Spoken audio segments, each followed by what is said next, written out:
Rodriguez. All right, let's see, Robert Scamardo, Yes, sir, I'm here. Veronica Sofer, Veronica Sofer here. Gwen Touche, I'm here. and Board Counsel Rick Morris. Here. All right, let's go back. I'm Joe Rodriguez. Are you on the call? Deanna, can you touch base with him, please? I just All texted righty. Joe. Yes, sir. I will. All right, Mr. President, everyone's present and accounted for. Let me confirm that we're going to actually begin the live stream. Hold on. No worries. Are you beginning the live stream?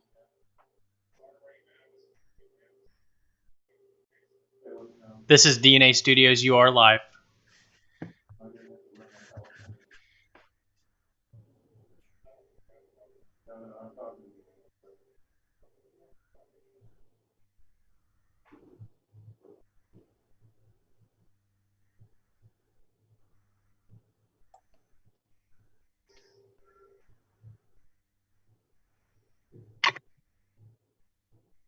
There you go.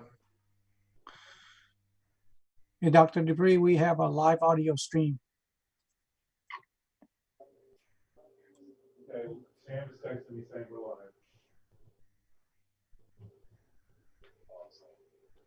And I'm going to embed it on our website so everybody can see it. Okay, we're going to go ahead and begin. It's All right, Mr. President, as I turn the meeting over to you to begin, let me just express apologies for the delay. I will say it has nothing to do with the live stream that we're doing tonight. It has everything to do with a computer that was updated without proper drivers for sound, and that was just determined as we were trying to begin the meeting in live stream. So we've learned a few lessons on our end that we will check our equipment before the meeting begins in the future. So I will turn it over to you, Mr. President. Thank you, Dr. Dupree. I appreciate the effort. The whole idea is to go live stream. So here we are. And this is our first time. So it is now 6:36 p.m. and this meeting is hereby called to order. We have the presence of a quorum attending on a video conference. Notice of this meeting has been posted online for at least 72 hours. On March 16, 2020, Governor Greg Abbott granted a request by Attorney General Ken Paxton to temporarily suspend a limited number of open meeting laws to the extent necessary to allow telephonic or video conference meetings in response to the coronavirus. In accordance with those suspended rules, Fort Bend ISD certifies the following. Although members of the board are not gathered in a central physical location, we do have a quorum in attendance at this meeting by video conference. This meeting is being held by video conference because the convening at one location. Although members of the board are not gathered, the governmental body is not appropriate during the COVID-19 public health emergency. Based on current guidance from federal, state, and county authorities concerning large gatherings and social distancing during the COVID-19 public health emergency, there is no established location for an audience to observe the meeting. However, the live meeting is audible and accessible through YouTube and is now being streamed live on YouTube. And it was timely and appropriately provided to the public and media as part of the meeting posting through a news release and via the district website. As we would at any in-person meeting, members of the public who have followed the standard instructions for registering to speak during the public comment portion will be allowed 3 minutes to speak. All other meeting procedures will adhere to the board adopted procedures to the extent practicable. Even though this meeting is being live streamed on the district's website and on the district's YouTube channel, an audio and video recording of this meeting is being made and will be available to the public on the district's website. All members of staff, board, and other participants will identify themselves by name when they speak. Board votes will be taken by roll call. First on our agenda this evening is our audience responses to agenda items posted for this meeting.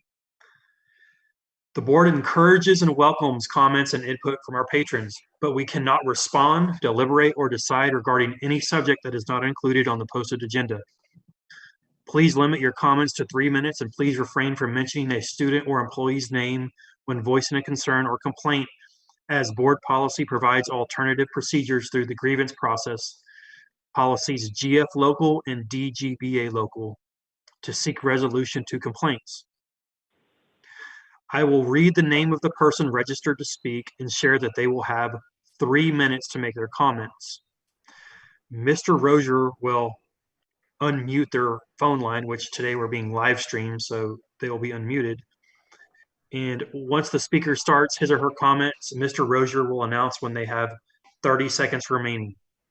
Once the 3-minute time limit has expired, and whether or not the speaker has concluded his or her comments, Mr. Rozier will mute their phone line and remove them from the meeting. With that being said, our only speaker this evening is Mrs. Angie Hanan.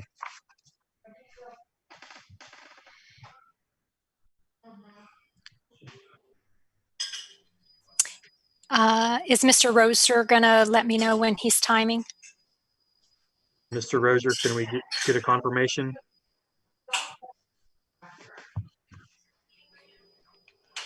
I will I was do going to say, that since I think he's having audio problems on his computer in there.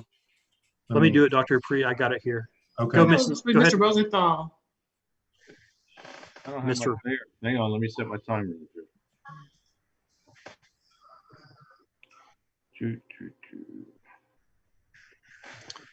Thank you, Addie. Okay. Ready? Yep. All right. Okay.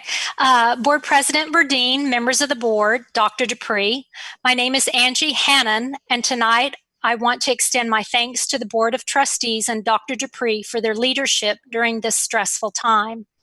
I would also like to extend my well wishes to teachers, staff, and parents as we all work together to support our children's learning and well-being when school begins next week.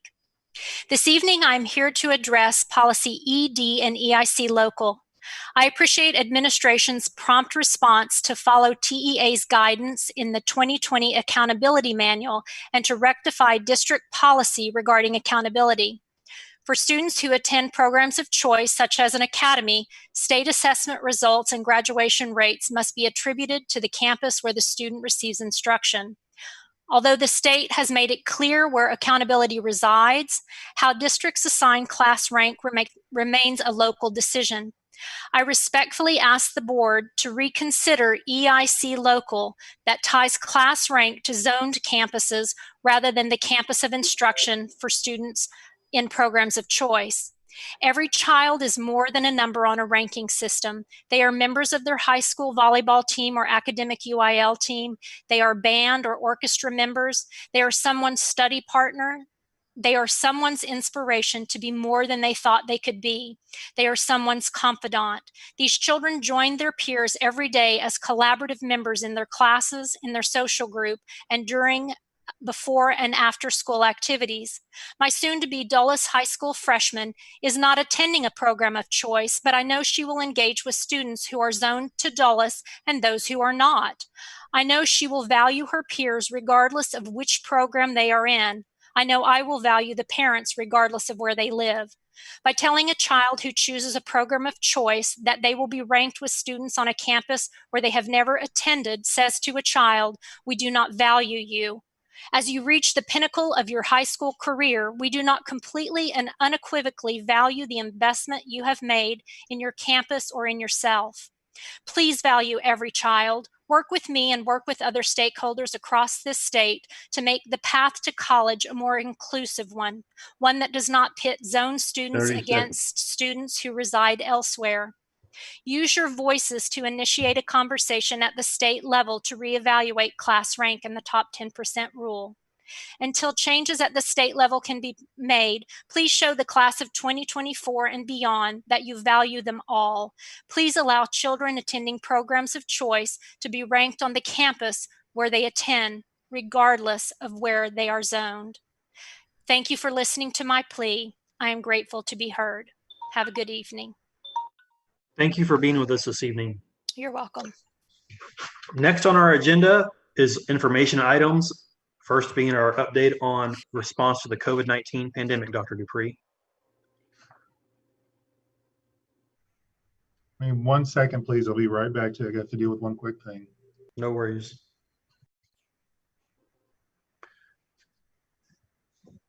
I should say, our one and only information item this evening.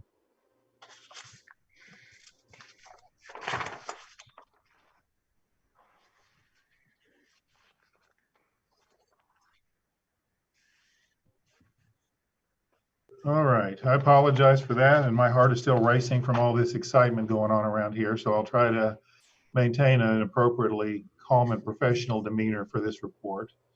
But just You're good, Dr. Dupree. suffice it to say, we've been pedaling very quickly for the last 30 minutes to get this meeting started. But you know what? I'm not working any harder, any faster than all the staff in this district right now, trying to start school next Monday. So I want to start out my report this evening, and I do have a presentation, hopefully that's going to show up in just a second. I'm going to do most of the talking this evening and rely on staff where needed to fill in some gaps and respond to board questions. But I wanted to kind of give an overview because we've been dealing with this pandemic now for the last 5 months, almost 6 months. And I'm very proud, and I think that our community is proud of Fort Bend ISD and all that we've accomplished with our children, even under stress, under duress. Things haven't gone smoothly every time. They haven't gone perfectly every time, but we keep pressing forward, and we have a strong plan and a strong team, a strong community, and we are doing good things for kids even under these circumstances. So with that in mind, I wanted to begin the presentation by talking about the idea that the board has for several weeks now, the last many meetings, heard many detailed plans about the year ahead. You've seen instructional programming, you've seen how we've put together training elements for staff, how we're building online tools and resources for our students. You've seen schedules and what those schedules will look like. And one of the things you've seen is that it doesn't look anything like the crisis education we were doing in the spring. We are doing a real educational program virtually for our students beginning next Monday. As you would expect, though, not everything has gone smoothly. We face some issues with execution and implementation. We have 6,000 teachers back on contract working hard. Over the weekend, I spent time talking to some teachers directly as well as some principals, and the feedback was overall positive, that people feel supported, generally speaking. And again, I'm making broad statements, but there are concerns that in 1 week, we're going to be opening school. And there's that sense of we've got lots of new tools, high expectations, and everybody, even our most experienced teachers, are all learning how to teach virtually right now. I'm hearing positive attitudes everywhere we go. Things are going as planned, but we still need to speak to some issues tonight that I want to draw the board's attention to, as well as the community's. The volume of work alone is one of the things that is of most concern to most staff.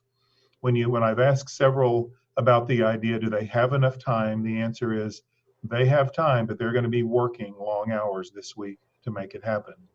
We've had a focus on social emotional well-being throughout, and we are really trying hard to make people take breaks and get the rest and stay focused on wellness.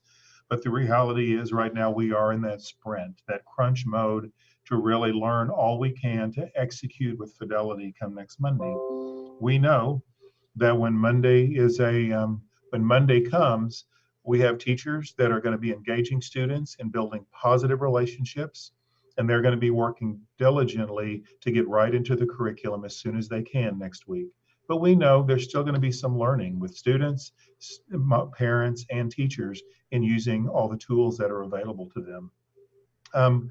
One of the things we're dealing with that I just wanted to get right to with the board this evening is staff stress.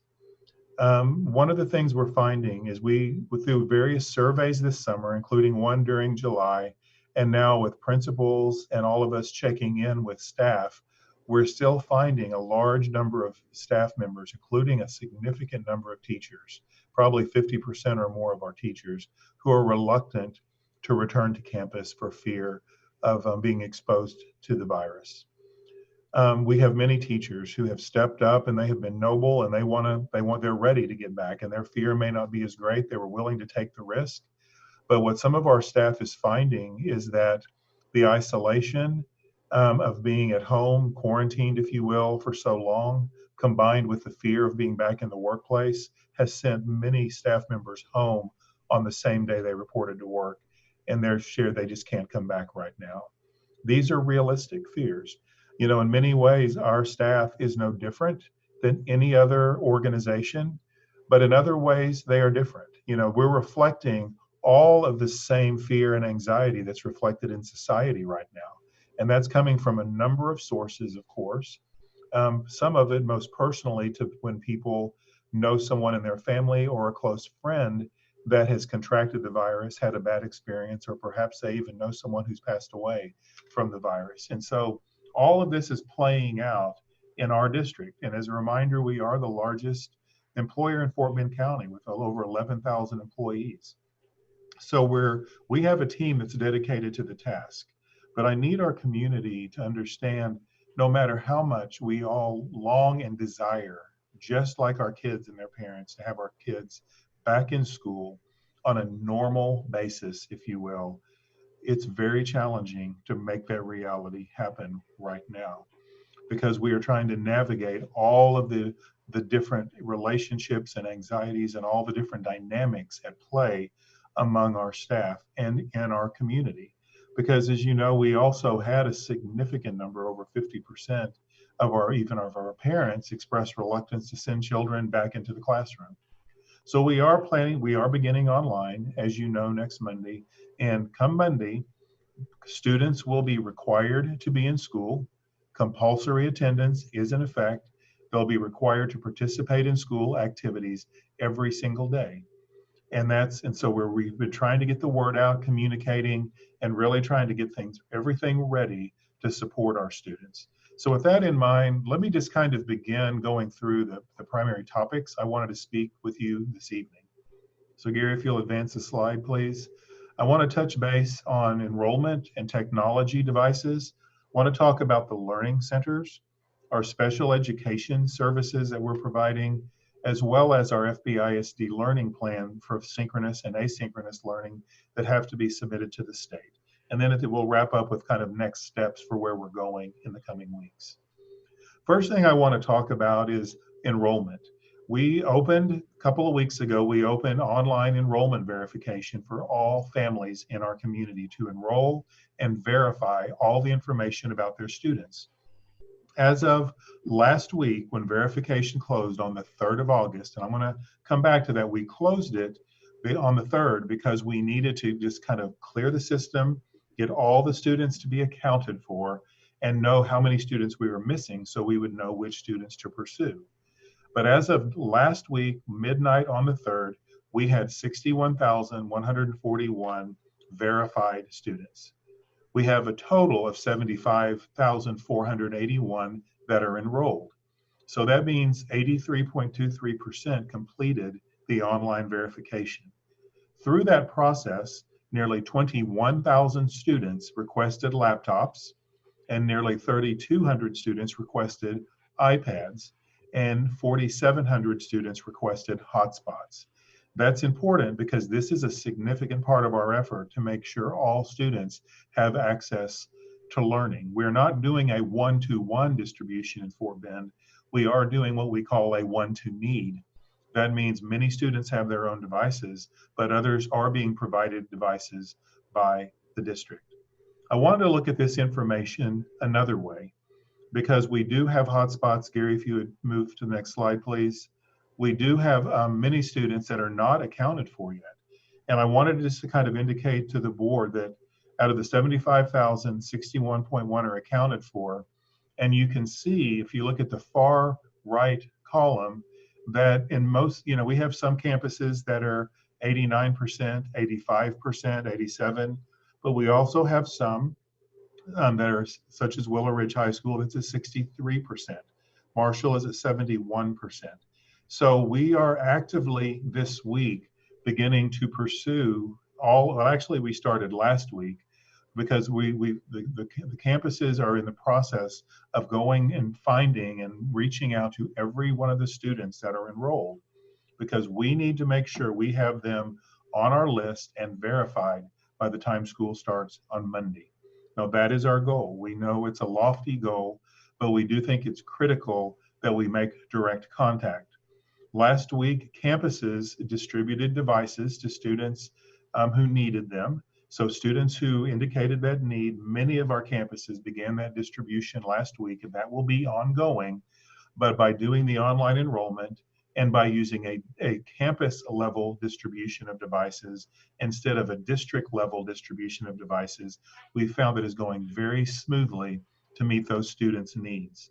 I would like Joe Rodriguez, our Chief of Schools, to take just a minute to follow up on this slide to give the board a little more understanding of what it is we are doing specifically to follow up to reach these students and to get them verified and enrolled so that they're ready to start school on Monday. Joe, can you speak to that, please? Yes, sir. Thank you, Dr. Dupree. So I want to go back to one of the highlights of what the Department of School Leadership and Student Affairs has been doing is prior to the online verification, there was a lot of work that was conducted. There was already an outreach program at that time. But I think one of the significant actions that has occurred is on Friday, there were 245 home visits that were conducted, and face-to-face home visits where parents and students were provided guidance and were given assistance for the online verification process. So schools have been giving calls or calling parents, calling students, but there's been a lot of district level support that has been occurring as well. When we look at the percentage of 83%, when you compare that to last year this time, there's a 22% difference. So we feel that we are in an excellent position. We feel that the plans that we have in place to continue to support schools at the campus level, of course, the plans that we have in place that we began early on before the process even started and continued this past Friday, we feel that we are making the gains that we need to ensure that we have students verifying their information online. Now, once school starts, we're going to have another phase-in process in place where we're going to ensure that students are all online, that they're all receiving the education they need, and that their parents are receiving the necessary support from the school district. So we are currently finalizing one plan, but we have another plan in place once school starts, and we have to assist students and families. Thank you, Joe. One thing that Joe said that I think is helpful for the board and community to understand is that we typically see a rise in enrollment all the way through Labor Day. And so beginning Monday, as we always do for the board, we'll be providing daily enrollment reports. And we always start a little lower, but by the time we get to Labor Day, we definitely get more up toward 100% and full expectations. Although, as I spent a great deal of time this summer with superintendents from all over the state, we are all seeing and expecting to see a dip in enrollment. We expect that we are going to lose some students this year to other learning opportunities, whether it be private school, whether it be charter, whether it be homeschool, due to the pandemic. And so we're not wanting that. In Fort Bend, we have really gone above and beyond to make sure that we can serve our students. Any student, we've been openly appealing to students and to their families to leave their students in Fort Bend, knowing that we're committed to serving them online and through all the community partnerships that I'm going to talk to a little bit more in just a minute. But for now, I just wanted to kind of close this slide and let you know we're on top of this. We're working to get more students, and we'll continue to provide updates on this even again next week. On a related note, Dr. Dupree, just want to update you is that as of right now, we are at 86.12% verified. very good, even better. That's very good. Thank you, Long. I appreciate that update. Well, so we did reopen. I should probably let the board know we did reopen last week on Friday due to the campus's efforts so that more families could come in and get verified. So I appreciate that. You're bringing that up, Long. Thank you. All right, one way that we're really working to serve our community is through the Learning Center concept. And I want to speak directly to this because this is a topic of great concern and frankly, just anger and frustration for many community members and staff members right now. It's an innovative concept that was intended to support families in greatest needs. And I can tell you, I don't think any other district in the state is attempting to do this. Most are just saying online and work out your problems. but we have really gone the extra mile in Fort Bend to try to meet the needs of our homeless students, foster care kids, any student with no connectivity, our first responders, as well as our educators. We know the bind that many working families are in, and so we attempted to prioritize those with the greatest need, including our teachers who are dedicated to teaching other people's children.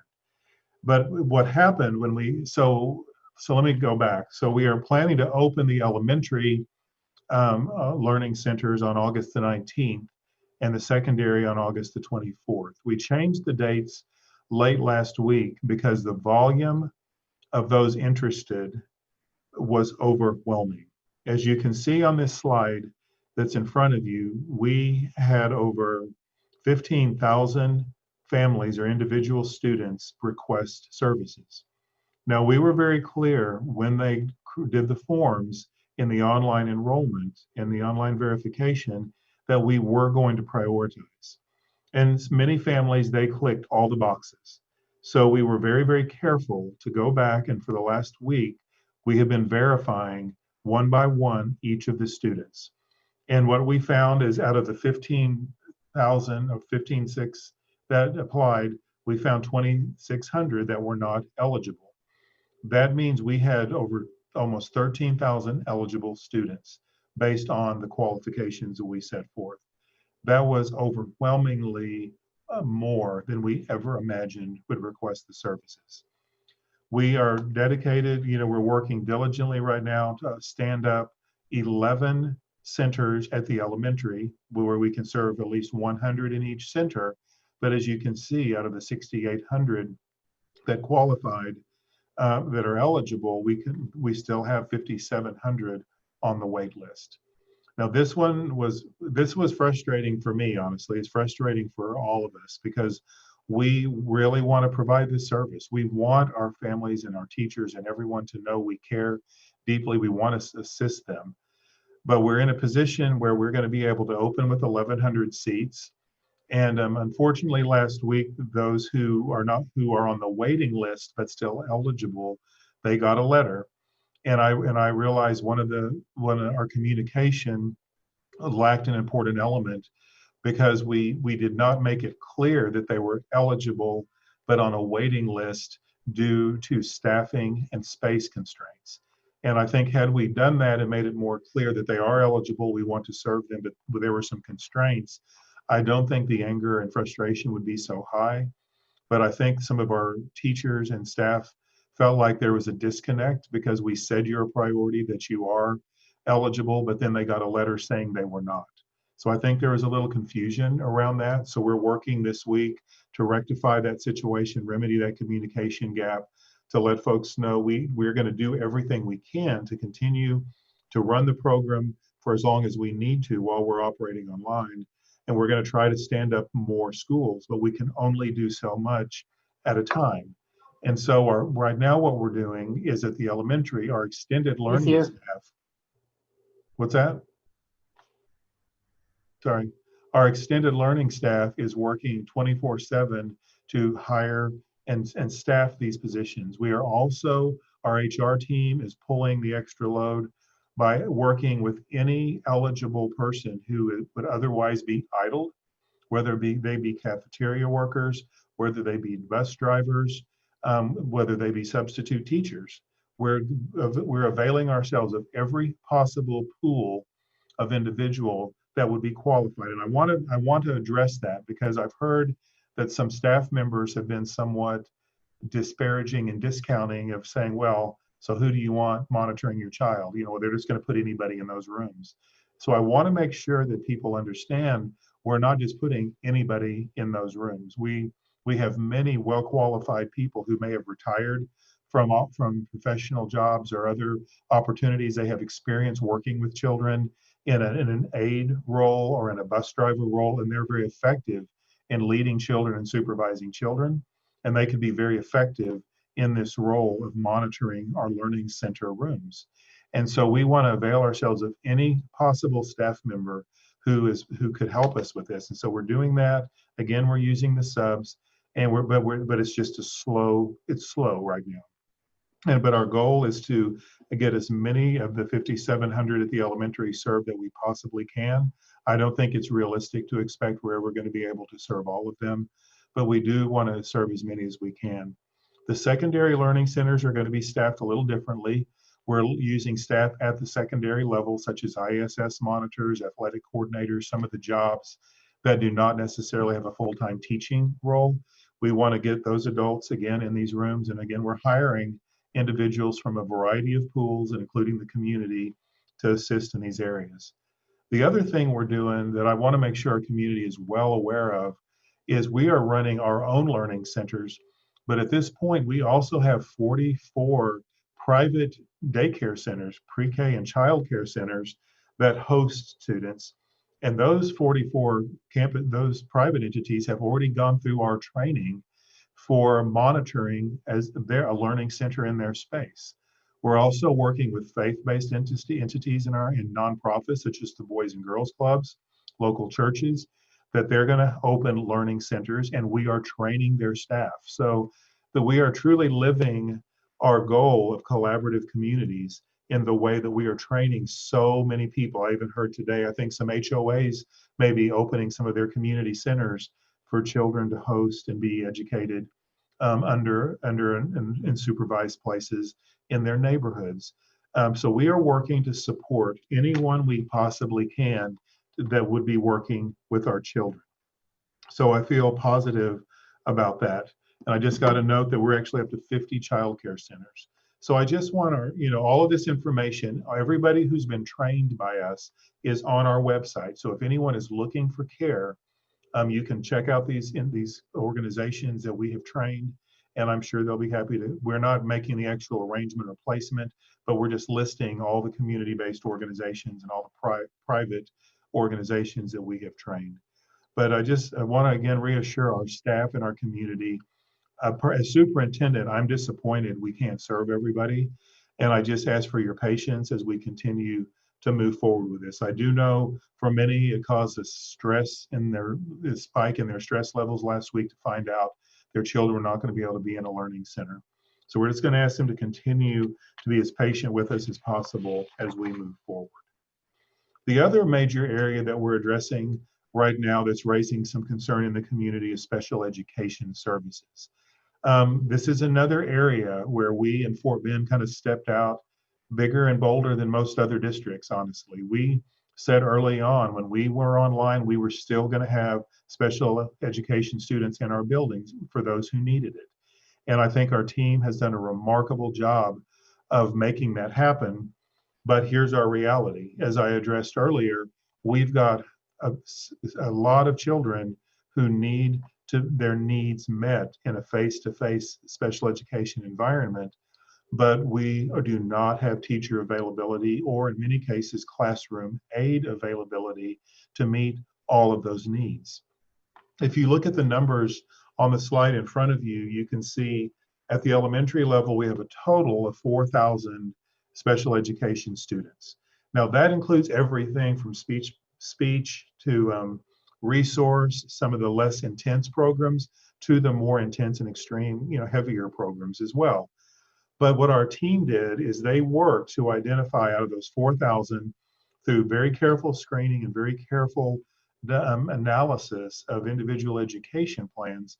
There are 710 elementary students that we believe need to be served face-to-face to make sure that they're making progress, that they're having access to their free, appropriate public education, and to have their individual education plan met. Out of those 710, 332 parents agreed to allow their children to come and be served in a face-to-face environment. So you can see the numbers are relatively small overall. And then that is at the elementary level, it's with 92% of all ARDs completed. The ARD, that's the meeting that all special education students have annually to determine their placement in their individual education plan.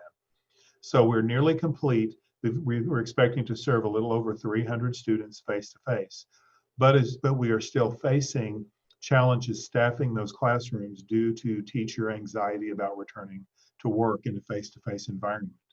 So we have declared our special education teachers that we need as vital employees.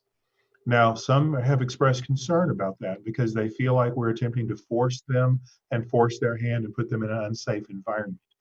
Again, I think Fort Bend has done a remarkable job of demonstrating care, compassion, every step of the way toward our staff and toward our students. And so we are very much trying to avoid negativity. We want to maintain a high morale. We want to maintain our teamwork, and we want our teachers to feel valued. So we're very gently trying to have conversations with them to compel them to work with these students in these classrooms on a limited basis. We have all of the safety and health protocols in place to protect teachers to the best of our ability. And we have some teachers that are willing, and we have some aides that are willing, but we are asking more directly many of our teachers, especially in special education, where they are most needed, to come to the classroom. And so I just want you to know those conversations are taking place. Some teachers don't appreciate the level of the conversation because they do feel like they're being pressured. And that is not our intent. Our intent is simply to let them know they are needed, that the students need them, and if there is any way they can find it within themselves to come and work with these kids, we need them to do that. But regardless, we are going to be working to put together programs. And what that means, though, is some students may not be served at their home campus by the teachers they're most familiar with. And I don't like that, and I know parents don't like that. But I just want to continue to reinforce the fact that we are doing the best we know how to do to serve our students in the best way possible. As you can see at the middle school level on this slide, if you go down the count, we had 212 students that we recommended face-to-face to make sure their IEPs were met. 66 parents agreed to that, and all ARDs have been completed at the middle school. At the high school, we're a little further behind on the ARDs, only 24%, but we also only have 181 students that we would like to serve face-to-face. And as of today, 42 of those have agreed to that service in face-to-face. So we're continuing to do this. I would say the other calls and emails I'm receiving are very challenging because we know that many of our students identified for special education services, we know the impact that every single year and every single day makes in their development. Really, just like every student, but our students with the most unique needs, to really help their full potential come out, they need very special and unique services. And so I know some parents feel like the individual education plan for some of the students is not as robust as they would like it to be. And to those parents, as I visit with them, I remind them we are working under very unusual constraints, and we are determined to serve your child, and we're going to get them in there, and we're going to teach them and do everything we can, but we cannot promise things we know we cannot deliver. So we're working through the ARD process very carefully to do everything we can to stay compliant with FAPE, to make sure IEPs are met. But we also know there's a degree of frustration with some of our special education parents, just because they know what their child needs and they know what they would like for them to have, and we join them in that. But it's a very challenging time to deliver on all of that right now. In terms of the FBISD learning plan, we had on tonight's agenda. Well, let me go back. On the learning centers, I want to just add that we did expect on tonight's agenda, we had an item for the board to consider approval of allowing the district to serve children of staff members that are not enrolled as Fort Bend ISD students. We were hoping to provide that service, but due to the overwhelming response by our already enrolled students and our inability to serve their needs, I've asked the board to pull from consideration tonight the item related to expanding services to non-FBISD students of staff members. And I regret having to make that choice, but I think we don't need to overextend on that any further than we already have. So we're pulling that item from consideration tonight. We've also pulled two other items related to approval of the synchronous learning attestation that's required for submission to TEA, as well as the asynchronous learning plan that we need the board to approve before we send those to TEA. Just based on a final review and preparing for today's meeting, we wanted a chance to go ahead and visit with the board about that tonight, because we also learned, I originally thought they had to be submitted by the first day of school. They do not. So we pulled those, and we're going to ask the board to consider those next week. So I would be interested in any board's questions or thoughts, since we're removing those from the action item tonight. If you had comments or questions, we're happy to speak to that in response to this report. But I do want to point out that what I will be doing in my role is sending a letter of intent to TEA to let them know we are going to submit an asynchronous learning plan. And then we will come back to get the board approval of that next week. And then we will submit it into TEA following that. And that's, I want to point out that the asynchronous learning plan is a plan that's required for TEA. The synchronous attestation does not require any sort of plan. It's a checklist where we have to attest that we are fulfilling certain commitments to our students in our synchronous learning environment, whether it be face-to-face or online. The asynchronous plan is required because they want to know specifically how we are engaging students asynchronously on, on the flexible schedule when they're not directly engaged with teachers face-to-face.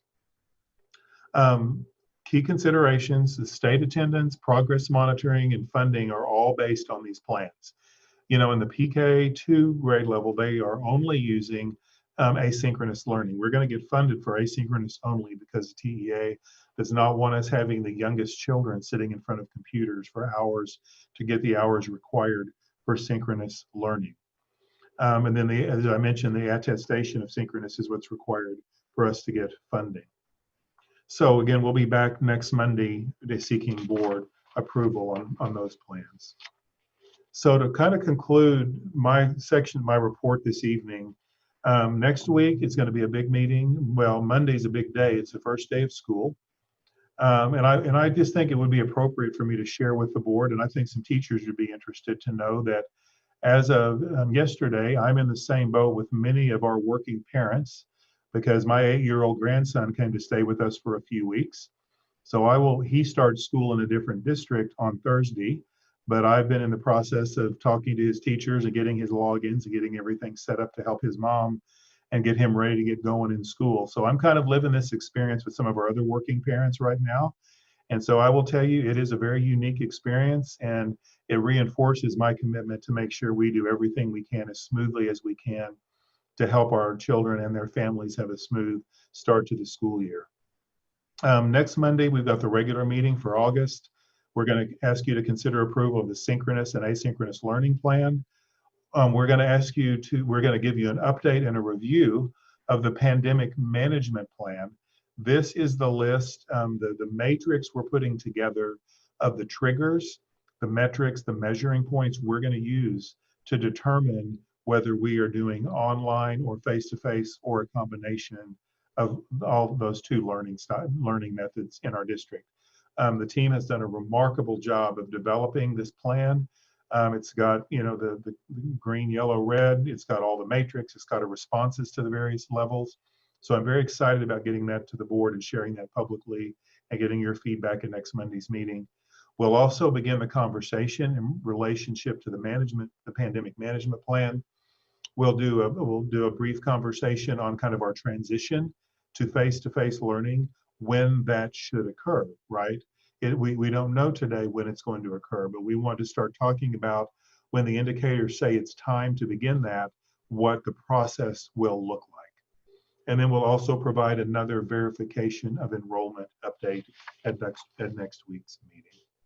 So with that, I'd like to turn it over to you, Mr. President, and we're happy to respond to any questions the board might have. Thank you very much for the update, Dr. Dupree. Mrs. Kristen Tossan will be our first up to have a few questions this evening. Go ahead, Mrs. Tossan. Thanks, Mr. Burdine. I appreciate it. And Charles, I want to thank you for the update, and thanks to your team and to you for putting that together for us so that we can see the numbers and have a good feel for how many have enrolled, how many have yet to enroll, and where we need to do some work to make sure that all of our students, that we're hearing from them, that we at least know what their needs are so that we can meet them. The last board meeting we had, I started by expressing thanks, and I want to start my comments with that, because I really, especially with some of the comments or some of the feedback, not all of it, that I get from the community, I don't think people understand the magnitude of what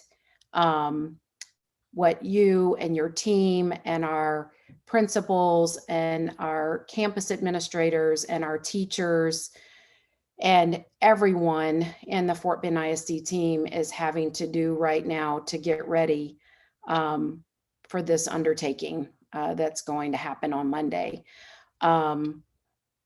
We were one of the first, if not the first district to come out and say we were going to do online. We had a medical panel at our meeting to try to question and to be as thorough as possible to make sure that we were doing the right thing for our students and for our staff.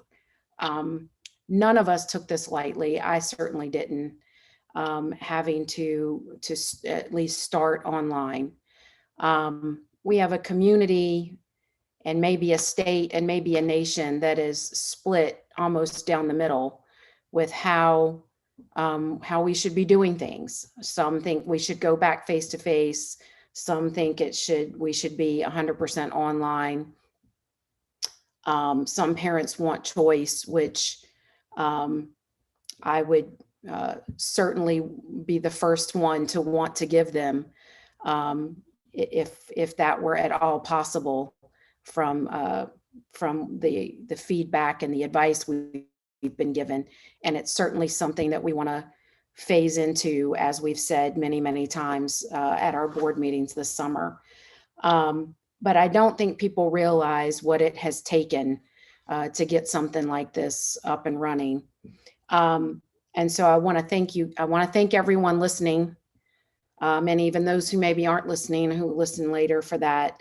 And I also want to thank you guys for going above and beyond to offer or attempt to offer learning centers and to offer face-to-face for our most vulnerable students.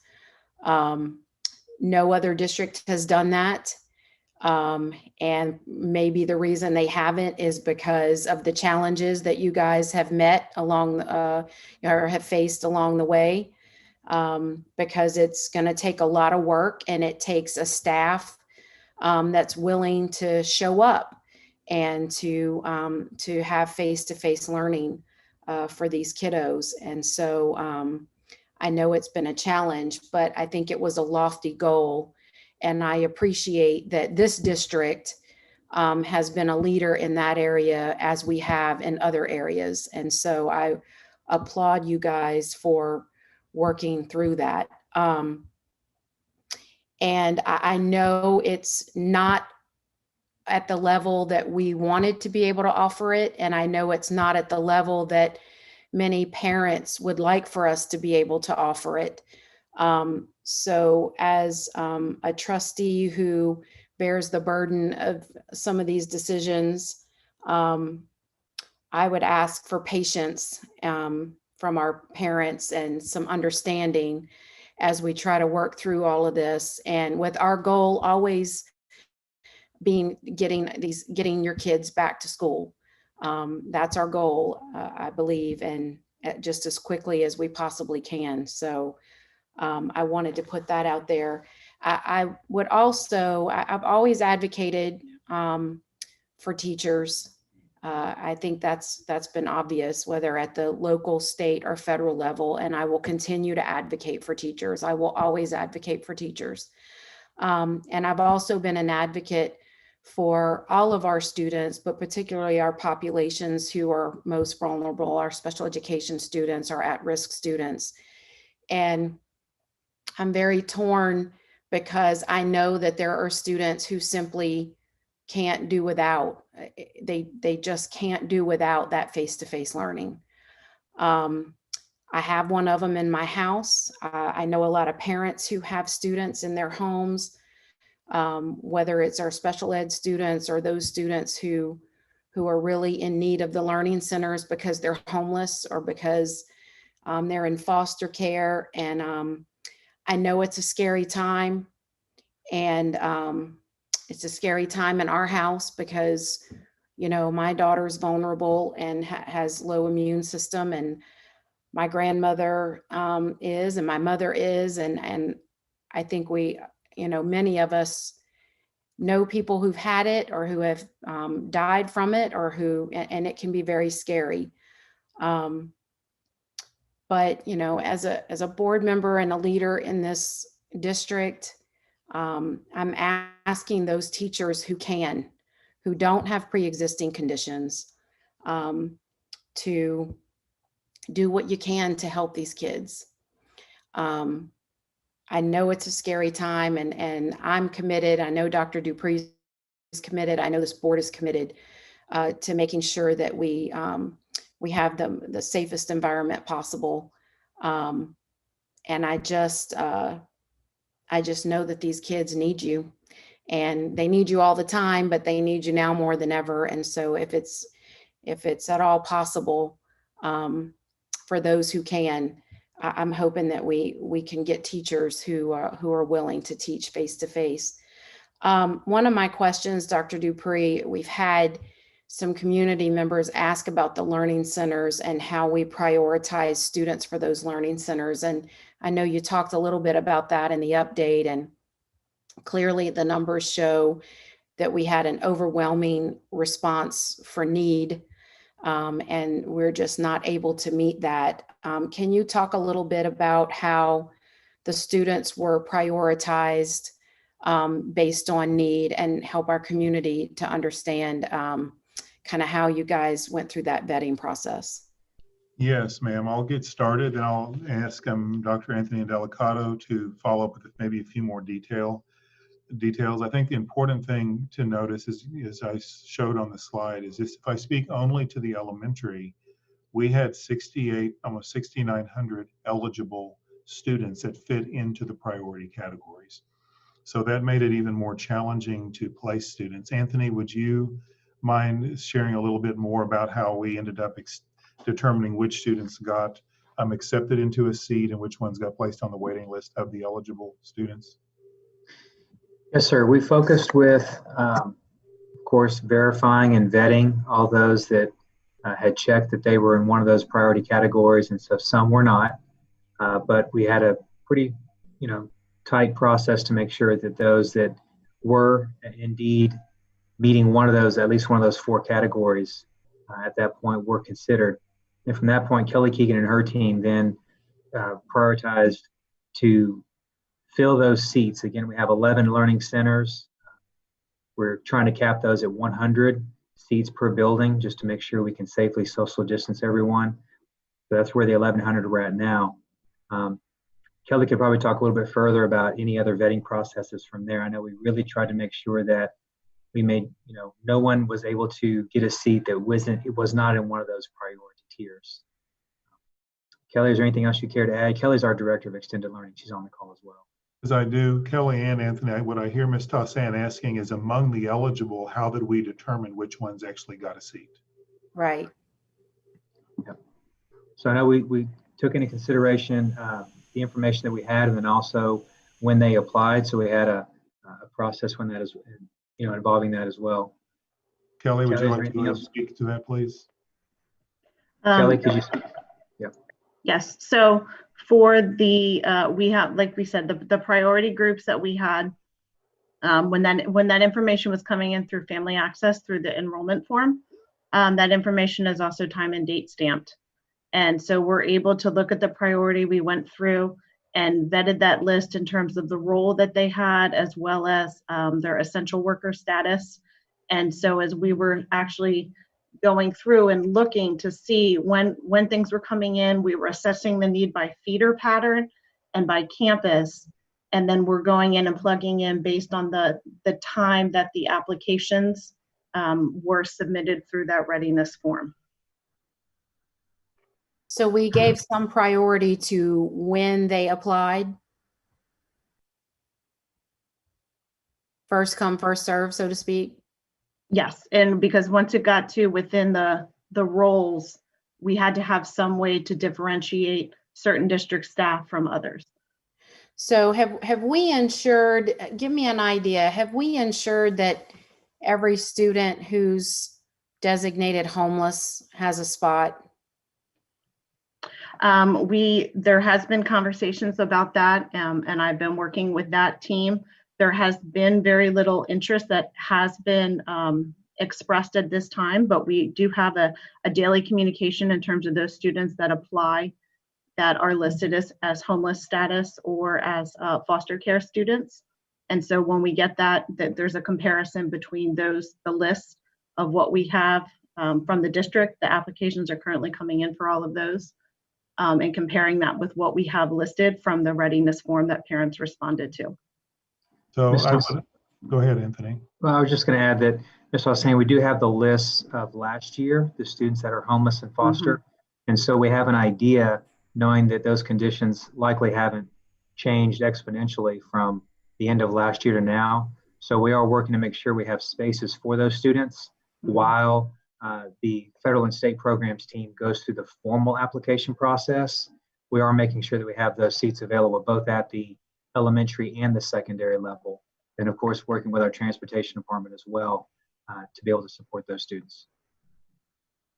Okay, so I know we have students of teachers who are going to have to get back to work, and we have students of essential workers, such as those in our healthcare system and that kind of thing. And I think, you know, all of those are important, and I know we're not going to be able to provide a spot for every single child, but I do want to make sure that that our students who are homeless or who are in foster care have a place to go. And I don't want us to overlook them simply because they didn't apply, because they might not be able to apply, or they might not have help applying or have an adult that can help them apply. So I know we have the documentation that you talk about, Anthony, and we know who was enrolled last year. So I would just ask that we're diligent about following up with those students so they don't get lost or fall through the cracks. And so I just wanted to put that out there because that's been on my mind as we go through this. Yes, ma'am, absolutely. We're in sync. Those are definitely a high priority for us. And again, it's kind of parallel, making sure we have room for those students while that formal application process still needs to occur, but not just waiting until they complete the application, make sure we have seats for them. Okay, thank you. And we looked at the enrollment numbers and the enrollment verification, and I saw we had high numbers of students that we hadn't heard from in Marshall and Willow Ridge and Hightower and Bush and even Ridge Point. And so I know, Dr. Dupree, you talked about our campus administrators and maybe counselors doing some reaching out to make sure every student's accounted for. And I think I heard Mr. Long say I heard him say earlier, we're up to about 86% now. So are we going to be able to touch every student or every family before Monday to see if we can't find out from them whether they're going to enroll or whether they need laptops and that kind of thing? Well, I would tell you, and Joe, you may want to add something, but there is, as I mentioned, Ms. Tassan, we typically, I mean, we're actually, from what I heard Joe say, we're actually a little ahead of where we usually are this time of year. So I think under these unique circumstances, we are making every effort, even if we don't hear back, or even if they don't give us a commitment, we are doing our best to make sure they're engaged. But knowing that it's likely many are going to come back in and enroll and begin school closer to Labor Day, which we never like, but that's a typical pattern. Joe, did you have something else to add there? Yes, Ms. Tassan, like I stated earlier, we are higher than we were last year when it comes to generating students to enroll. But one of the things we've been doing is, we've been working with our case managers with the partnership that we have with Fort Bend County, Saved by the Bell. So they've been a huge assistance as well. And, you know, we feel we have accomplished a lot, especially going back to the numbers I shared earlier. Friday, 245 visits in one day. You know, that's a huge accomplishment. So you can expect to see more of that as we transition to the first day of school and as we continue to get students to return back to our schools. Okay, good. Well, yeah, thank you for that. And thank you for your efforts in that area. The last, I guess, I don't think it's so much of a question as a comment. I know we have to make some attestations to TEA, which you discussed earlier, Dr. Dupree, and a couple of those relate to students in special education and fulfilling IEPs. And, you know, I really just want Commissioner Morath to understand the difficulties that we're facing right now in school districts such as ours, when we not only are in under a red level right now in the pandemic, which creates a lot of fear, whether it's you know, whether it should or not. I mean, people can debate that, but the fact of the matter is that we're under a red, and the difficulties that we face in getting our staff back on campus and getting our students back face to face. I'm the first one to advocate that our students get what they need, but at the same time, I think TEA needs to understand what we're facing, especially in districts like Fort Bend ISD. So I just wanted to say that publicly, that it's another challenge that we face. It's, you know, we're trying so hard to make things work for our teachers and make things work for our students. And then we've got the heavy hand of TEA that's trying to mandate things across the board from a distance, which just creates an additional challenge. So I want state lawmakers and those in state agencies to understand that one size does not fit all, and that when we check boxes to attest to things that are frankly impossible under the circumstances that we're having to get back to school, I just think they perhaps maybe need to take a little bit closer look that we in Fort Bend are trying to be leaders in the state and how we do things. But we really need to be given some local control and maybe given some understanding on when they ask us to check some of these boxes. So Dr. Dupree, thanks again to you and your staff, and thanks for the update. And I look forward to seeing how things go on Monday. I know I have faith in our teachers and faith in our principals, and you know, we've always had a good first day and a good start. And I know they've worked under a lot of pressure and a lot of stress and a lot of challenges that are new, but I know that our team's up for the challenge. Thank you, Mrs. Tolsan. Mrs. James. Thank you, Mr. Burdine. And thank you, Kristen, for all those comments. I agree with a lot of the things she said. I'm going to pick up on a few of them. One is having to do with the attestation. I agree with what Mrs. Tolsan was saying. This is a compliance exercise that we're going through. We need to give it our best effort. We need, and I know that the staff is working really, really hard to provide the best opportunities for all the students. But I do think the TEA needs to realize we have to build up to this. We have to build up to excellence. We have to build up from ground zero to what we want it to look like in the end. And we have some constraints on us because of the situation in our county and our community. And I think those are real and they can't be ignored. And I feel we have to communicate to the TEA that we, the safety of our community and the safety of our staff is more important than a compliance exercise and checking boxes. So those are my comments on that. I don't know if anybody has anybody from staff has any response. Deanna, Beth, would you all like to speak to that?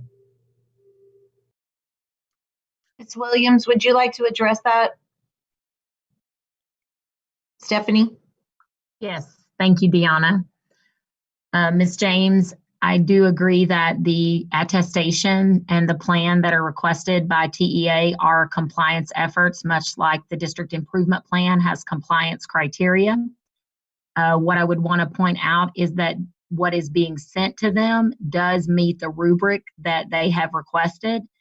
In addition to that, in Fort Bend, the comprehensive plan outlines an instructional learning framework that aligns directly to the goals that the Board of Trustees has set in Fort Bend, like developing students as owners of their learning.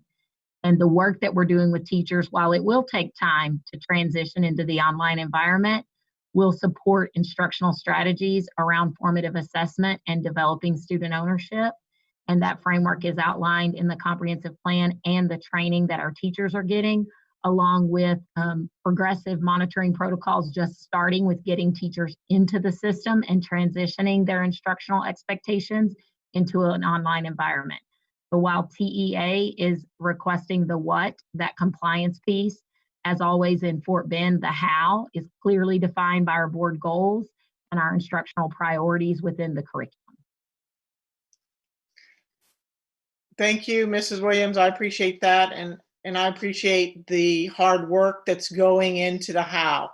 That is that's very evident, and reimagining Fort Bend ISD is a monumental task, and you guys have been working really, really hard, for a long period of time, for months and months now, to make it happen. And I really appreciate that and value that, and I do recognize it. I do recognize it.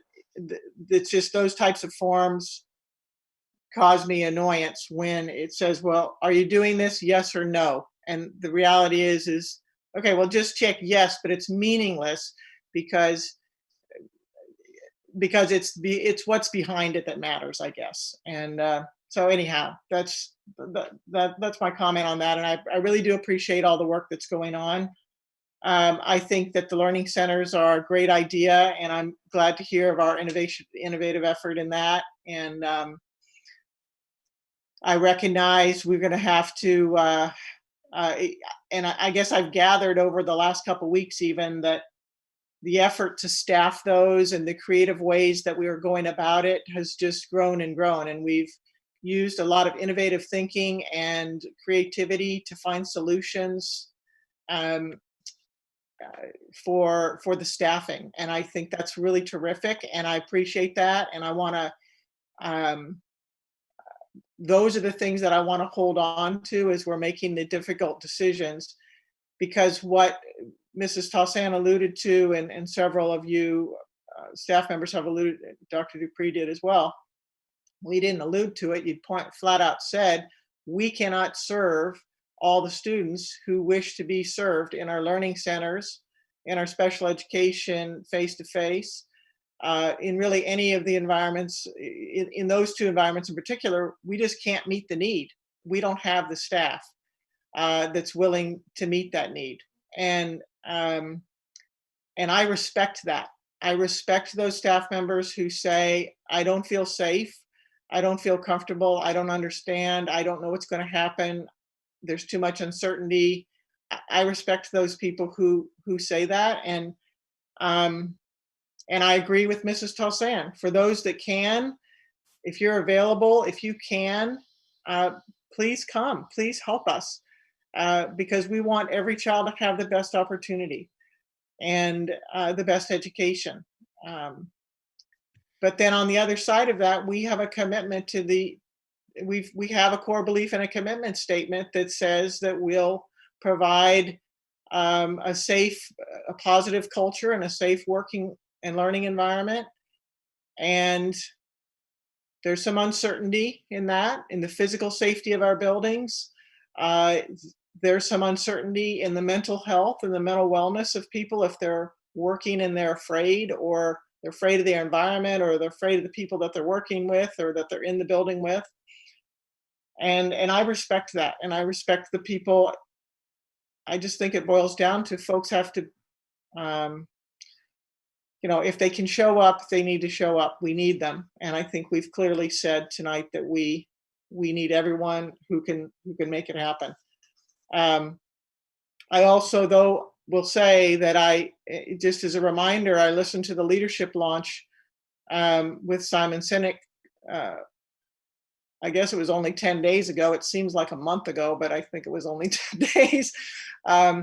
But one of the things that's core to what he says, to making us successful and to playing the infinite game and to reaching our just cause, which is helping every child with their education, is that our employees have to feel inspired when they come to work.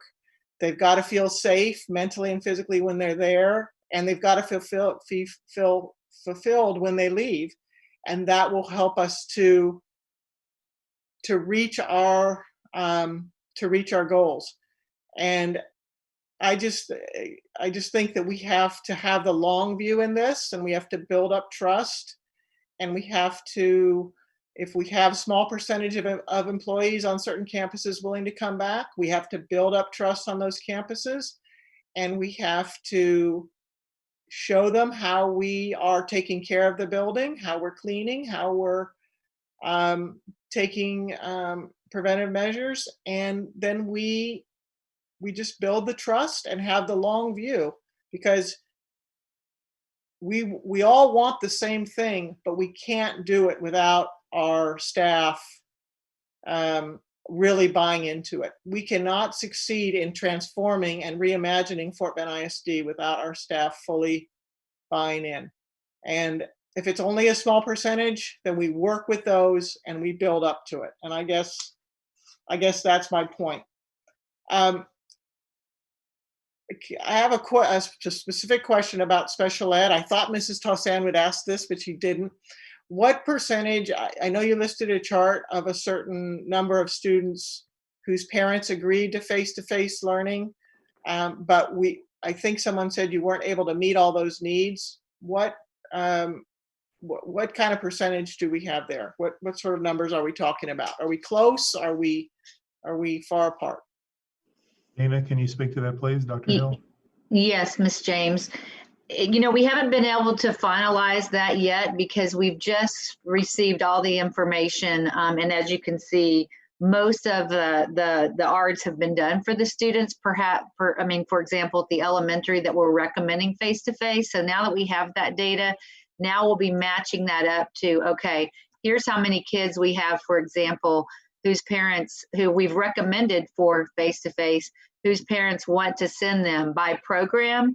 And then we'll need to see, okay, are those teachers on those campus willing to come in to do that? So we're working through those matches. If you could, if you understand what I mean by matches, like how many want to come, is that teacher coming? And so we don't have that information exactly. The good news is, because we do have most of our elementary arts finished for kids for face-to-face, that we're proposing face-to-face, we'll be able to start matching those up at the elementary in the next couple of days. We're still working through high school to get those decisions and those recommendations done. But I do feel like by this time next week, when we come back to the board meeting, we'll be able to have some more definitive numbers based on how many we've recommended for face-to-face, how many parents are coming, and how many we can actually serve based on teacher availability. Okay, so that's great. So that's a great point. So parents are still going to be hearing more about what the plan is in the upcoming days, and again, we need to be cautious that while these are our goals and this is what we want, we may not be able to meet everybody's expectations in exactly the way that they would like, or even how it was discussed specifically during their ARD meetings. Is that what I'm understanding? Yes, ma'am. It's still a fluid situation. And so, we're trying to do the best that we can by keeping kids on their home campus if their teachers are there and willing to come in. But if they're not, and we can place the child at another campus to get that face-to-face instruction, and the parent wants to do that, we'll certainly consider that as well. It's just trying to make all the matches from the kids that want to come and the teachers and the paras that are available to be there. Okay, that's great. So thank you for that, and thank you for working hard to get the right matches and the best education opportunity for those kids. And I will reiterate something Mrs. Tossan said: our homeless populations, our foster kids, we really have to go the extra mile for those kids as well. And I know the situation's very fluid, and I just want to emphasize my my support for that effort. We can't, the kids that don't have a voice, we have to speak up for them, and we have to make sure that they don't get forgotten. So I also heard, I think, let me see if I understand this. So everybody is starting school on Monday virtually, and even those that are in the learning centers are not going to be physically present at a learning center. Is that my understanding? Is that correct? Yes, ma'am. The elementary learning centers will start the first Wednesday, which is the 19th. The 19th? Yes, ma'am. Okay, so even if a child is signed up for a learning center, they need to be online on Monday. That's what the plan is. Correct. Yes, ma'am.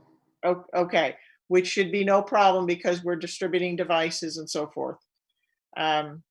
So, okay, and I guess I have one other question.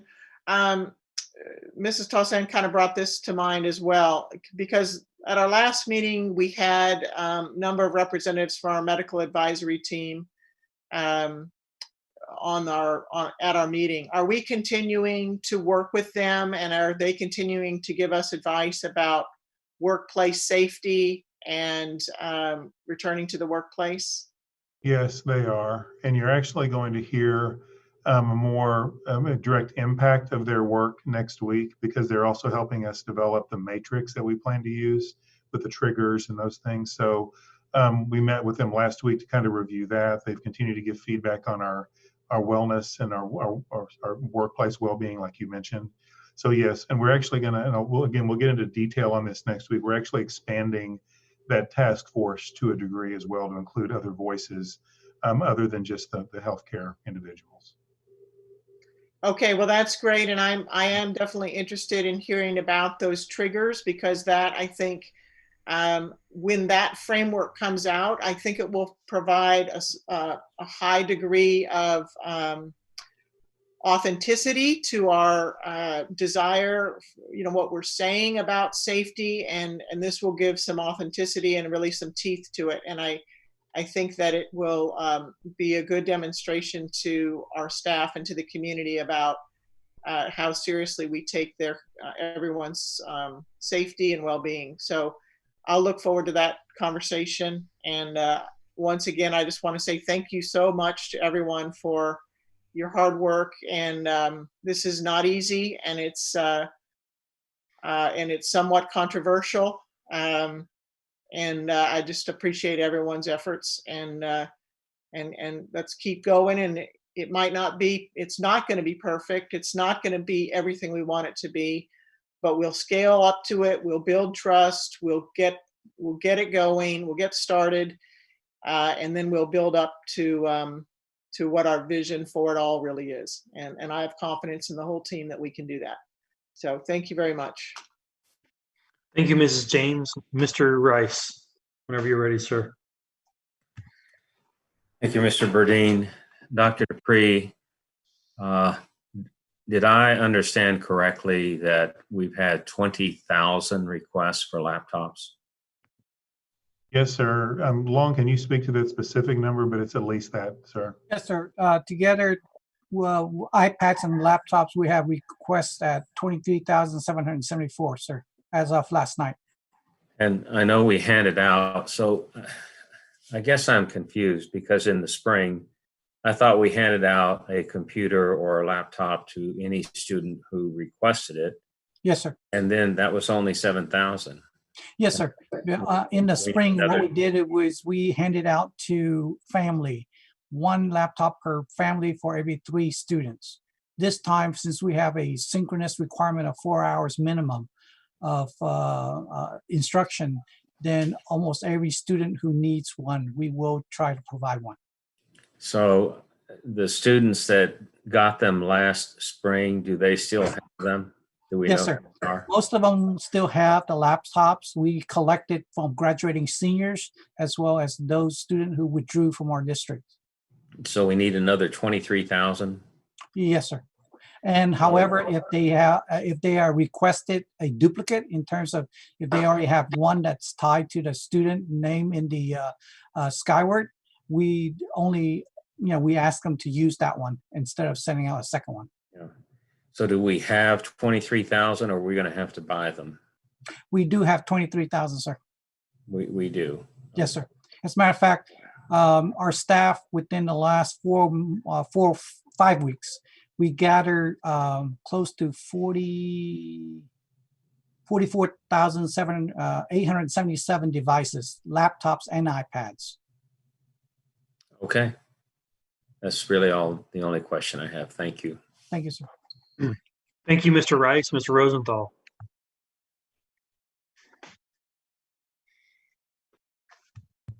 Yes, thank you. Charles, first of all, thank you for pulling that attestation because, reading through the first couple of statements, I know we say we're doing this and we're doing that, but at this point in time, I'm not sure that I could really sign off on a couple of those things because I just don't know. And I just don't know how we're able to do that totally online. So I think Kristen's point and Grail's point about, this is just an exercise and the TEA needs to understand that what we're trying to do here just may or may not line up exactly with what they're asking. So thank you for pulling that for now. My other question is, when we're talking about staff returning, in your conversations, in the feedback that you're getting, do you think that there's a point in the progress of the virus or what people think the status of the virus is here in Fort Bend, whether it's a code red or not?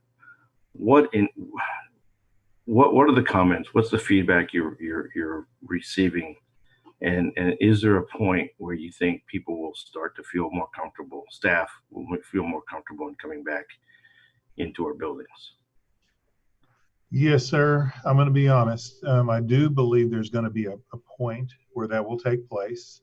It's impossible to predict, but this is why I want to keep coming back to what we're going to present to the board and very publicly next week with our pandemic response matrix. And as I told the team that's putting that together today, what that will give us is an objective, data-informed document that'll help us indicate where we are as an organization. Right now, really since the beginning of the pandemic, we're having to operate off of feelings and beliefs because there is so much question and debate about reliability of any data, whether it be scientific or not. And I don't want to get off into that because I think there's views on both sides all around that. But our team has done a phenomenal job of compiling indicators that represent what's actually happening on our campuses and in our district. And I think if we use that objective data, then there comes a point, it's not just about feelings. It's about this is reality in our organization. And then that's when we start turning the corner of asking folks to report back to work. And it is going to come a point where it's clear that conditions have changed in our community and there'll still be a degree of fear, but there comes a point we're going to need to ask them to have that documented if they're not going to be able to come to work. Right now, there's a limited number of folks we're asking to do medical documentation. I think that could potentially increase for some who might still be operating from fear more than a true health condition or anxiety about it. But again, we want to turn this corner gently to keep in tandem with our staff and their feelings and their views. But But yes, I do believe there's going to come a point that where people are going to need to feel, they're going to either need to feel comfortable, or we're going to have to ask them to document why they're unable to come to work. So do you think that, again, I know you're going to present something different next week, but do you think that if Fort Bend County or this area wasn't perceived to be in a code red, do you think that would help alleviate some of the fear? I do. I think part of the issue we're dealing with, though, is Harris County is also, considered a hotspot right now. And I think we have so many people, first of all, we have a part of our district is in the city of Houston. And then we have many people live in Harris County. So I do think that the data coming from the county level is driving some of that anxiety. And that's always going to be part of our reality. But I think it's important that we always pair that with our own objective data that will always consider what's going on in the greater environment around us. But we also have to look, as I've said several times, and I don't know if I've said it to the board, our district, as large as we are, we're not the largest land mass in Fort Bend County. Lamar is much larger than we are. We're a portion of Fort Bend County. And we're certainly an urban and suburban density of people in the county. So we have to be mindful of that. But I don't know that the county equals Fort Bend ISD. So we'll always have to consider what's happening around us in Harris and Fort Bend County. But I think we need to partner that with other components of our own local, in organizational data as well. Okay, thank you.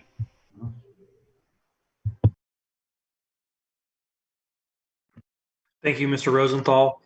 Mrs. Tossin, did you have a quick comment? Yeah, thank you. So this was just a point of clarification. I had asked earlier about how we prioritize students in the learning centers, and I had a question sent to me. I think there was a misunderstanding that you guys prioritized on a first come, first serve basis only.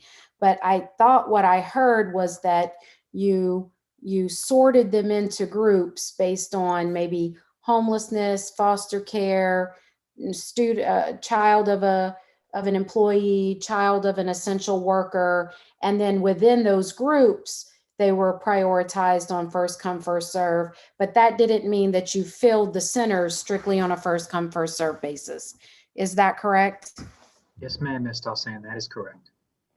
Okay, so as I was saying earlier, we need to make sure that our students who are homeless have a spot and our students who are foster care have a spot. So we're looking out for those students first and foremost, regardless of when they applied.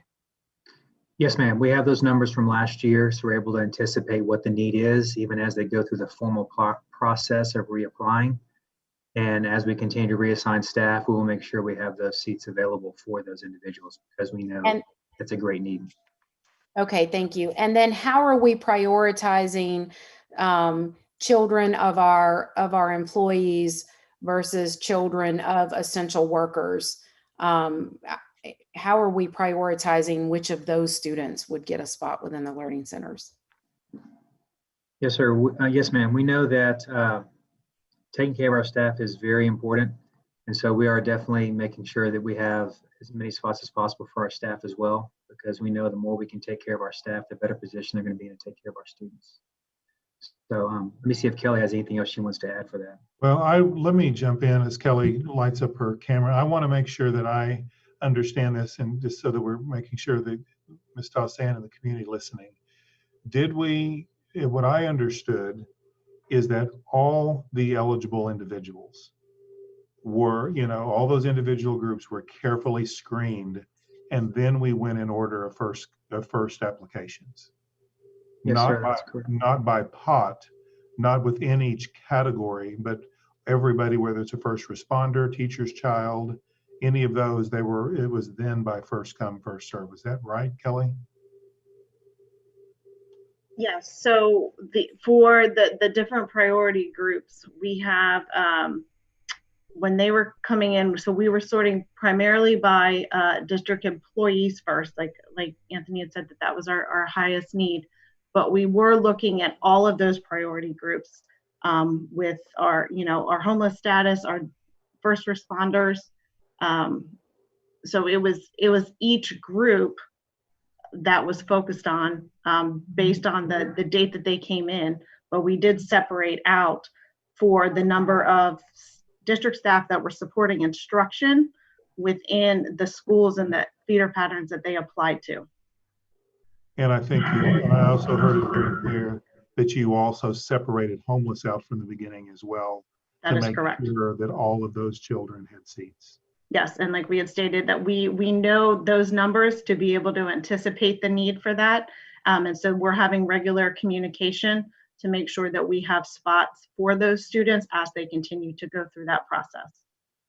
But if you had a first responder and then you had a teacher, did you divide those into separate groups, or did you take first come, first serve just in order for those categories? The priority was district staff that were supporting instruction.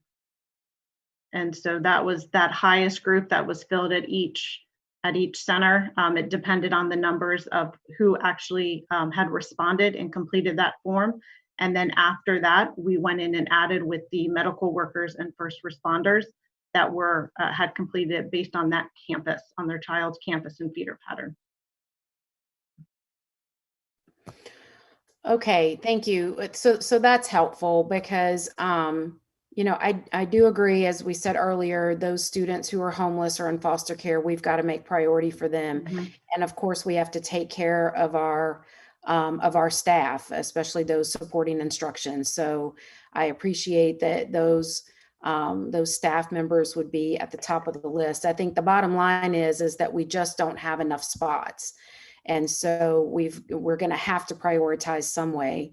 And I appreciate that, that we're looking out for our homeless kids and our staff, and then doing it as much as we can for our first responders, as much as we possibly can.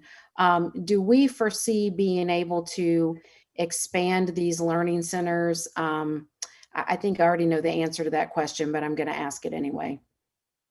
I can respond to that. So, Ms. Tossan, we are working with Human Resources to reassign other staff that are not, their job role right now is not as in use to our elementary learning centers is really our priority because of the young age of those students and the needs that they're going to have. So that is really our focus right now is, again, working with HR and having as many employees as we can, have them reassigned, of course, get them the training they need, filling in any gaps from just understanding what the health and safety protocols are, as well as technology access to be able to support the kids when they're in the rooms. But yes, we are definitely working on that, and elementary is really our biggest focus right now.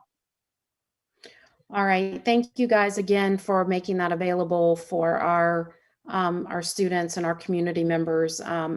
Again, it's above and beyond, and I appreciate you guys working on it. Thank you. Yes, ma'am. Thank you. Mrs. James, you have a quick comment? I do. So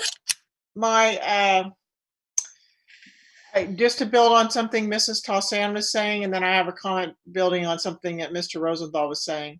So Mrs. Tossan, one of the categories I think that was listed besides the foster kids, besides the homeless kids, was also kids in Fort Bend ISD who live in places where there's not connectivity. And did we learn anything from the spring, and how are we meeting those kids' needs because they don't live close to a cell tower or something along those lines? Is that one of the groups that was prioritized? Yes, ma'am. That is a priority group, is students that have no connectivity.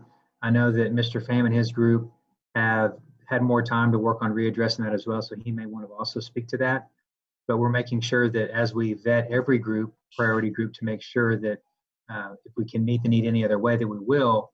We're making sure that they first request a device, request a hotspot, and then if there are connectivity challenges, we have a technology call center as well, to be able to make sure we try and address those needs on the front end. But then if there is still a need that cannot be addressed connectivity wise, we understand we can't leave those students to figure it out for themselves, that they would also need a spot at the Learning Center. I'd like for Mr. Fan to be able to speak a little more about options we may have this year that we didn't last spring. So this year we also are providing not only Verizon hotspot, but we also have about 1,000 AT&T hotspot that are on order forthcoming. The other thing is we also equipped, I do believe, 4 buses with Wi-Fi. If we can find an aggregate point where kids can be available, or as close as like an apartment, if we can find permission to park the bus there, we can provide Wi-Fi to close proximity and things like that. And we continue to advertise the availability of cheap internet access from Comcast and all the carriers that our student who are qualified can take advantage of. Okay, well, thank you very much. That's very helpful because I know we did have some students who, even though they had a hotspot, they were still having trouble connecting last semester. So I'm glad we're working on solving that. So thank you. And then I guess my last comment, I wanted to respond to something Dr. Dupree had said and Mr. Rosenthal had said with regard to the response matrix and kind of delineating the triggers. I completely agree. We have to have a non-emotional, written out, clearly communicated matrix of triggers so that we can be making these decisions in a rational way and not in an emotional way. And I realize it's very difficult to do, but I think it is very important. So as I said before, I'm very much looking forward to that. And I want to speak to one of the reasons that that's so important is because I know that the leaders on our campuses who are needing to create this environment of safety and well-being for everyone that's there, they've got to have clear talking points about what those triggers and what that matrix looks like. And I just appreciate as Mrs. Tossan also said, I appreciate the leaders who are coming back to their campuses, the principals and assistant principals, and creating this safe environment and this positive working and learning environment, because it's critical to completing our mission here. And it's also critical to continuing to build trust, which then will lead to scaling up and growing our face-to-face options. We've got to demonstrate that care for students and for our staff particularly. So thank you for allowing me a second round of comments. Thank you, Mrs. James. Thank you all. Thank you, board members, for all your comments and questions this evening. And thank you, Dr. Dupree, for the awesome presentation and letting us know where we're at as an organization. We all understand and appreciate that this is a moving target, and we're working as hard and fast as we can toward our goals. There are several things this evening that I heard that were important, and I just wanted to reiterate for any staff that's listening to this meeting, as was stated by Mrs. James and Mrs. Tossan, I know that we can all agree. Any staff members who are willing and able and don't have any other preconditions, our students need us right now more than they ever have, and so please do everything you can to help with that. So thank you, I appreciate it, and we will now, if y'all don't mind, we're going to take a 5-minute, actually a 7-minute break because of the nature of the meeting this evening. We would have to get a new link sent out to go into closed session, so we're going to save that till the end, if that's okay. And so let's take, actually, we'll go ahead and take a 10-minute break. And so let's meet back here at 8:23 to continue the rest of the meeting. Thank you.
Dr. Dupree?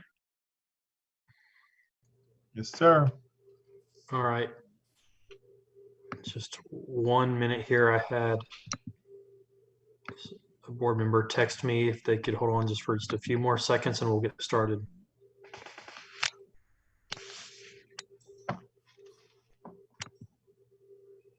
Once again, I want to thank everyone for their patience this evening with our board meeting. This is our first workshop that we are live streaming. So hopefully people in the community find some value in that. All right, let's do it.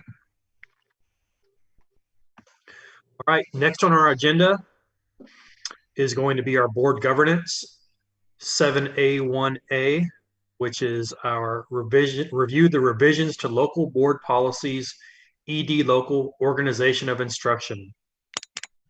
Yes, sir. I'll just make a brief update on this in preparation for the board's consideration. And again, this is a review tonight, but I wanted to point out that the board approved these policy changes in January after an extensive review by the policy committee and the entire board. This change was based on the board's desire to reconcile issues that we had been facing for a number of years in the district. This has been a long time coming to resolve these issues. It related to the fact that in a number of our campuses, especially those that hosted academies, we had the vast majority of students in the top 10% were students who were transfers to the campus for academies. And that's important because of Texas law requires automatic admission for students in the top 10% into public higher education institutions in our state, excuse me. And so we felt like it was inequitable. The board has expressed their concern that it was not equitable and fair for these students who were zoned to a school to get pushed out of the top 10 by transfer students year over year. And so we presented this as a solution after lots of vetting, lots of work. And the original solution to keep things clean kept accountability and class rank together. The TEA then earlier this year, probably in April, posted their new accountability manual for the upcoming school year, in which they clearly stated for the first time that accountability for a student was required to be maintained at the school where they received their education, where they engaged in learning. So as we reevaluated this policy, first of all, let me go back and say, we immediately recognized that was going to be problematic with the new policy revisions the board had approved in January. As a district, we advocated, we submitted information to TEA about our policy. I personally talked to the commissioner about this issue, and the feedback we received, including from what the commissioner said to me after an extended conversation, is this does affect accountability. It does not in any way affect class rank. And as you know, class rank is the issue we're trying to resolve. So it would be easier to keep accountability and class rank together. But since TEA has adopted rules that do not allow for that, we worked to propose just a nominal change to these policies to reconcile this policy with the new TEA accountability manual, but it would still leave class rank where it currently is on the zoned campus for students who are on transfers, elective transfers. So that's how we got here. And we did work and we advocated, we submitted letters of feedback to TEA, but obviously they chose to proceed down the path that they did with their accountability manual, which then affects our policy.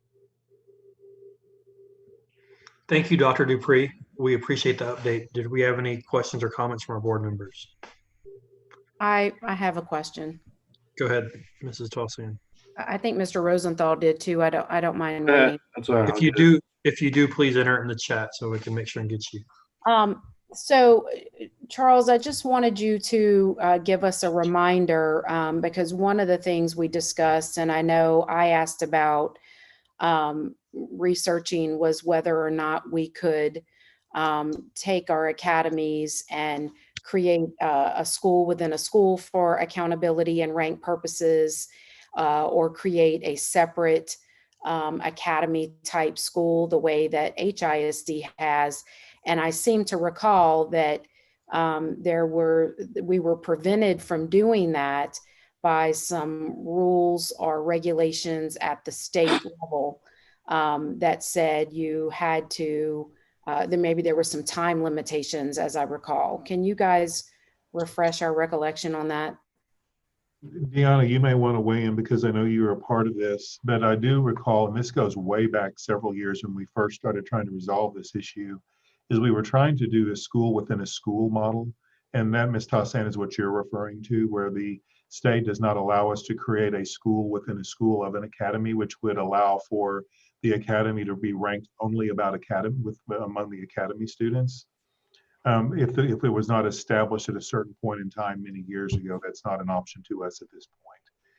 We have considered the idea of turning one school into an all academy high school, but as we work with the various advisory groups on that, that's not been perceived as a desirable option for our community, for our students or their parents, primarily because it would substantially limit opportunities to participate in many of the extracurricular activities, clubs, athletics, fine arts, and those kind of things in the robust level that the students would want to participate. So, you know, we've researched many aspects of this, and this is the solution that we, in the end, of course, that the board approved.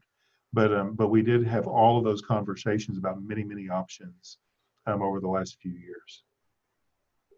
Okay, thank you for that reminder. And the reason I wanted to remind the community about that is because I've served on the board for 6 years. I serve with some of my fellow trustees who have served for longer than I have. And this has been a problem that this district has faced for many years. And we have tried to find a solution to this problem for several years. And so I really appreciate Ms. Hainan for speaking earlier today. And frankly, she expressed some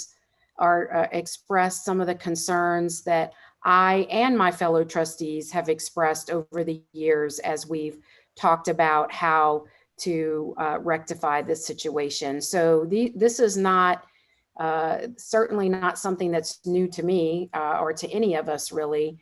And we've just really tried to come up with a solution that is best for our students within the parameters and the laws that are out there. One of the things I really wanted to see us do was perhaps a school within a school, and TEA or the state just doesn't let us do that. And I know that I felt like when I voted on this, I felt like my hands were tied because the way things were before we changed this policy did not give students zoned to those campuses a fair shot at getting into those colleges as part of the top 10% of their class. And that's the whole purpose of the top 10% rule. So I just kind of wanted to reiterate that. One of the things I would take exception with is that we don't value these students. I was personally offended by that statement because I value all of our students, and trying to find a solution to this problem has been extremely challenging. And it was very difficult for me personally as I weighed all of the options. So I just want to put out there that I just, in the end, cannot take away from those zone students the opportunity to be in the top 10% and have the potential to attend some of those universities. And that's the bottom line on that for me. If there were a better way to do it, if TEA or the state would relax allowing us to have a school within a school, I would jump at the chance to do that. I agree with the awkwardness of being ranked with students who you're not attending school with every day. But I don't see another way for us to allow students who attend these campuses, which is the whole reason top 10% was created. I mean, we can debate all day whether that's a good or a bad thing, But it's the whole reason it was created. And I just don't see how we can take that away from those students. So I just wanted to say that, as this is on our agenda, that, you know, I weighed it very heavily personally. And so I think community members, and we discussed it many times at board meetings since I was on the board in the past 6 years. So I just wanted to reiterate that and say that I just don't see how else we can get around it given the current law. Thank you, Mrs. Tolson. Mrs. James. Yes, thank you. And thank you, Mr. Burdine.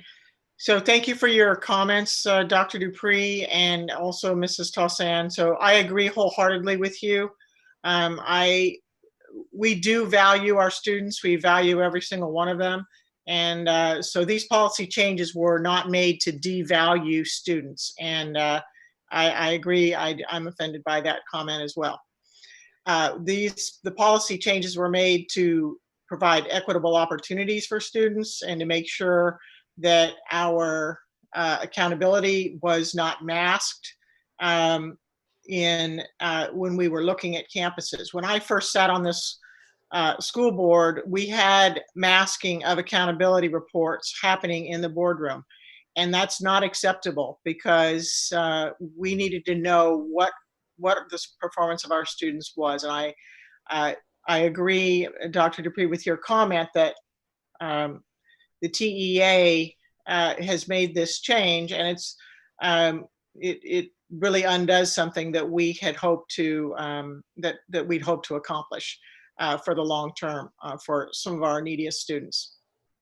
So I guess with that, I have a couple of questions just to provide some clarification. So are our early high school, early college high school, and our P-TECH programs, are those considered programs of choice according to this policy? Yes, ma'am. Okay. All right. So thank you. So those are at a couple of our needier campuses. And then how do we use class rank currently in according to these policies? How will we be using that statistic in terms of our valedictorian, salutatorian?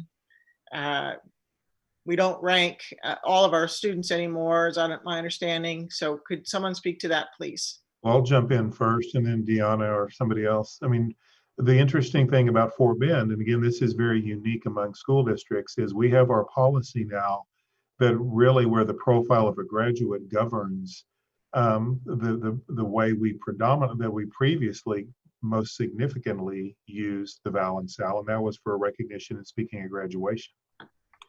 And what we have done through policy now is we're choosing graduation speakers based on profile of the graduate measures and a selection process, not a default Val and Sal. So truly, the reason that we feel comfortable, that I feel comfortable, is the valedictorian, salutatorian in Fort Bend at this point they will always be recognized, right? I mean, they will always be honorary positions, but in Texas, the valedictorian, the highest ranking graduate in any class, gets automatic admission, and I think they get tuition paid at a state university. The top 10% get automatic admission. And so really it'll be used more from the state and college admissions level. I can't think of a way that we will use that locally, other than it will always be a factor, right? They'll get extra points for being an honor graduate. But again, our honor graduate system is different because we have magna, summa, and cum laude measures, not only the top 10 ranking system. So I think they'll always get credit towards graduation speaker points for being an honor graduate, in addition to, but that's the only thing we would really be using it here locally. And I think that was intentional for the board to shift the focus per policy toward the profile, not the traditional academic standing only. Yes, well, thank you for that. And I agree with that, because our focus is on graduates attaining the profile of a graduate attributes. And this the rank we have to do because of certain Texas laws, but it's not highly valued. We certainly value the students and we value the attributes they gain through our education system highly. I have another question. Would this policy apply when there's a cap and overflow situation at a campus? Does this apply to that situation, whether they're zoned or moved out of that campus? How does this policy apply to that situation? In the cap and overflow situation, like we're currently experiencing at Ridgepoint, students who are capped and overflow to Hightower are still calculated against their class rank at Ridgepoint High School. Okay, because they're zoned to that campus. Exactly. Okay, thank you very much. Those are my questions. Thank you, Mrs. James. Mr. Rosenthal. So a follow-up to that, because I was actually surprised by that answer, because they're not really going to a program of choice. They're being zoned strictly based on capacity. So I think that's something that you might want to rethink. And maybe not. It's the first I've really thought of that. So thank you, Grail. That's a good question. But I'd like us to think about that a little more, because they're not deciding, hey, I want to go to the medical academy. They're not making a decision at all. We're making that decision. So I think that's something that needs to get rethought. I will, if you don't mind, Mr. Rosenthal, Yes. I would interject before you move to another point. The primary reason we did that is we expect this to be a 2-year solution, and many of the students affected are going to be 9th and 10th graders who are going to end up back at Ridgepoint for graduation anyway, most likely. Because at that point, if they choose not to go back to their home zoned campus, then they would remain as an elective transfer to Hightower. So that was part of the rationale. Okay. So I think, we were thoughtful about that when we made that decision, but we'll definitely revisit that and make sure it's a solid decision. But that was the rationale. All right. Well, yeah, I'd like to see some more discussion on that, because I hadn't really thought of that before. So, but I would also, first of all, I want to just clarify. So the new changes, they do not affect class ranking, because that's not what the state considers accountability. They're talking about graduation rates. They don't really care about GPAs. That's not what they're looking at, right? They're looking at STAR scores, graduation rates, attendance rates, things like that. That's accountability to the state. It has nothing to do with GPAs or class rank. Mm-hmm. Okay, good. So I just want to follow up. I want to say exactly what my two colleagues just said as far as valuing students, because I also take offense to that comment very strongly, in fact, because we do value our students. That's why we're offering programs of choice. We're offering the opportunities to be with like-minded students who are pursuing like-minded interests. But in the state of Texas, students are zoned to a school based on their address and zip code. That's the way it's typically done. And those students deserve to be valued too. They shouldn't have spots taken away from them because other students are brought in. And so I can't believe we're discussing this again, but I know it was a hot topic, and I stand where I stood last December, and I think this is the only way around it, and I'm glad the state left that part out of their standards or their accountability. So that's all I have to say. Thank you, Mr. Rosenthal. And not to continue to repeat this over and over, but I do want to make the point as well that that we do strive to provide equitable education for all of our students. And the comment that we don't value students is not only offensive, but it's wrong. I'm personally proud, and I know our board is, of the fact that we allow students the opportunity to achieve the top 10% status at their zone campus. If you remember, one reason why we developed this was so that students don't ask for transfers to take advantage of the top 10% rule at another campus.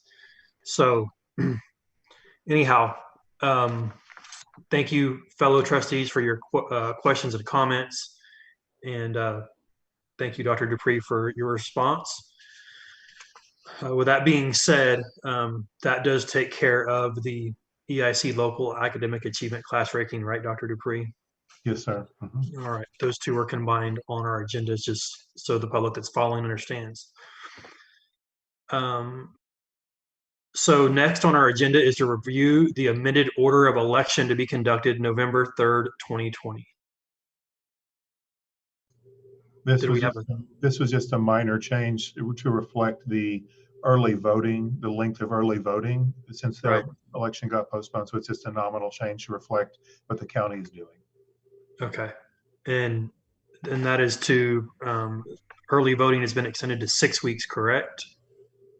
Rob, you want to speak to that, please? No, sir. It's, Mr. Burdine, it's 3 weeks. It was 3 weeks. Yeah. Yeah, begins on Tuesday, October the 13th. The governor added 1 week. Okay. Thank you for that. That'll be my birthday, Jason, just so you remember to go early vote. All right. Will do. And send a gift. All right. Next, we will review appointing an official and an alternate voting delegate to the Texas Association of School Boards Annual Delegate Assembly. Mr. Rice or Dr. Dupree, did we have any information about this, being that it's going to be online? Well, and Mr. Rice as president-elect might have some additional insight, but it's what we've received from TASB indicates that they will be doing it virtually as they are doing the rest of the conference. They have established a date, but it will run substantially the same, and that they'll be doing the work that the delegate assembly does, appointing officers and board members and those kinds of things. All right, Mr. Rice, not to put you on the spot here, but did you have anything else that you would like to add to that, or any? Well, being a Zoom, excuse me, being a Zoom meeting, it'll be loads of fun. Thank you. So in the past, traditionally, since I've been board president, usually the board president is the official if they're willing, and then we go down from there and ask officers if they'd be willing to be the alternate. So with that being said, I'd be more than happy to be the official if the rest of the board's okay with that. And I think Addie would like to be the alternate. Mr. Burdine, this is Grail James. I think that would be an excellent.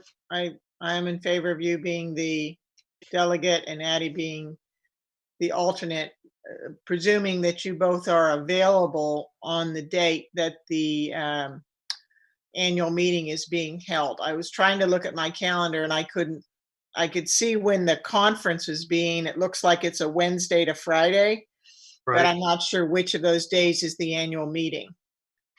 Well, that was going to be my follow-up that I didn't ask Dr. Dupree. Does anyone on the staff or have any idea what date that might be? You know, I don't have it handy, but we can check it out and confirm it before we commit for the agenda for next week for both. Okay. And if for whatever reason Addie and I can't, we can review this again next week and modify as necessary. Mr. Burdine, that's October 3rd. October the 3rd, which is a Saturday, will be when the voting will take place. Do we have any time, sir? Does it say? Usually it's after lunch. Yes. At 1 or so, right, Mr. Rice? Yes, sir. Okay. Addie, do you have anything on your calendar at this point? No, I'm available. Okay, I'll be available. I'll be available as well. So if that changes in the next week, we'll review it at that time. All right, I just have a comment. If someone could double check, because the conference is on our calendar for Wednesday to Friday, so that might be an error. So if someone can just confirm the dates, I think, before next week. We will do that. The conference dates are accurate, though, for sure. We've double checked that. But I think just because everything is virtual, they're splitting some things up a little differently. Okay. So we'll definitely confirm it all. Could you provide that in an update? Yes, Mills? sir. Thank you, sir. All right. Next on the agenda is review setting the date, time, and place to conduct a public budget hearing for the proposed 2021 school district budget and tax rates on September 14th, 2020.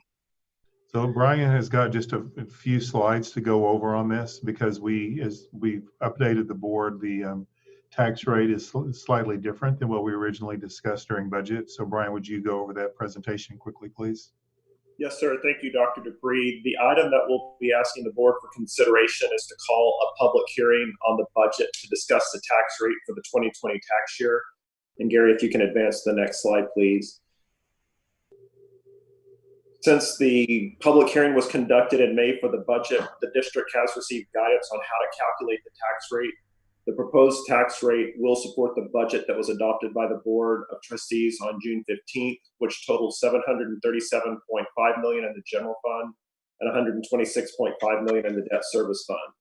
This is the first year that the tax rate is subject to compression calculations that were included as part of the legislation enacted by the 86th legislature through Senate Bill 2 and House Bill 3. And it's important to note that TEA did not release any guidance on calculation of the tax rate, and that the guidance issued by the Texas Association of School Business Officials and the district's property tax attorney occurred after the budget was adopted. Next slide, please. I'd like to briefly review with you the timeline of events that occurred, and I'll be focusing in particular on the dates after June 15th, which is when the budget was adopted. As you're aware, the district is on a July 1 fiscal year, and we must adopt the budget by June 30th based on statute. And as you can see, the guidance that indicated how to calculate the tax rate provisions contained within Senate Bill 2 and House Bill 3 was released after that date. When the certified tax roll was received on July 22nd, the tax rate was calculated using the guidance received from TASBO, and our property tax attorneys with Purdue also released guidance, and it was consistent with TASBO's recommendation. The district has submitted the compressed tax rate calculations with the certified values to TEA as required, and on August 3rd, we received notification that the calculations were approved by TEA. Next slide, please. Based on the certified tax roll and the guidance released by TASBO and the district's tax attorney, the tax rate is decreasing by just under 3 cents to 0.0298 cents. The maintenance and operation tax rate is being compressed by 0.0398 cents, and the income and sinking rate, which is used to pay on the district's debt service for new facilities and life cycle deficiency, is increasing by 1 cent to 29 cents. And you'll recall voters did approve the 2018 bond referendum that contained a tax increase of 3 cents.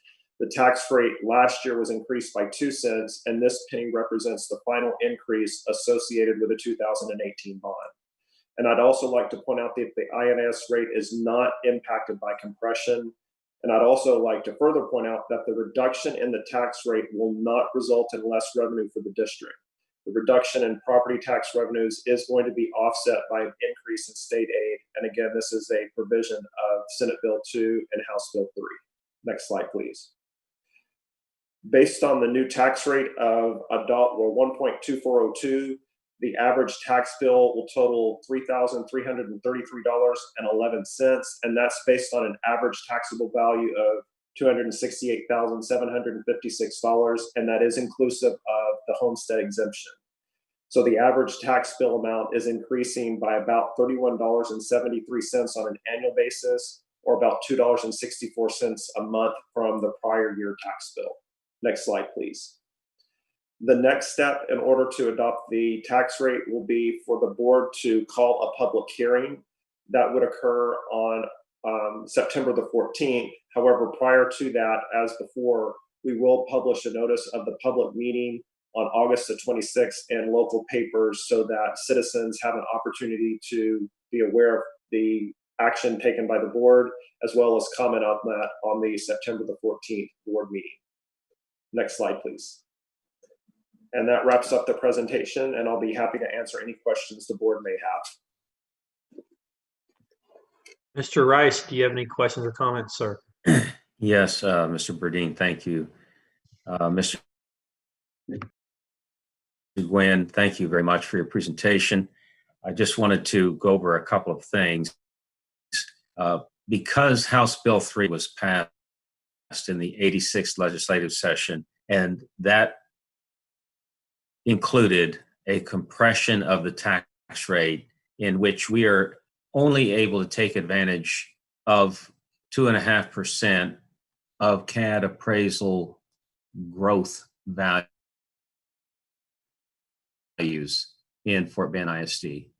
And I think when you met with us before, you said the CAD appraised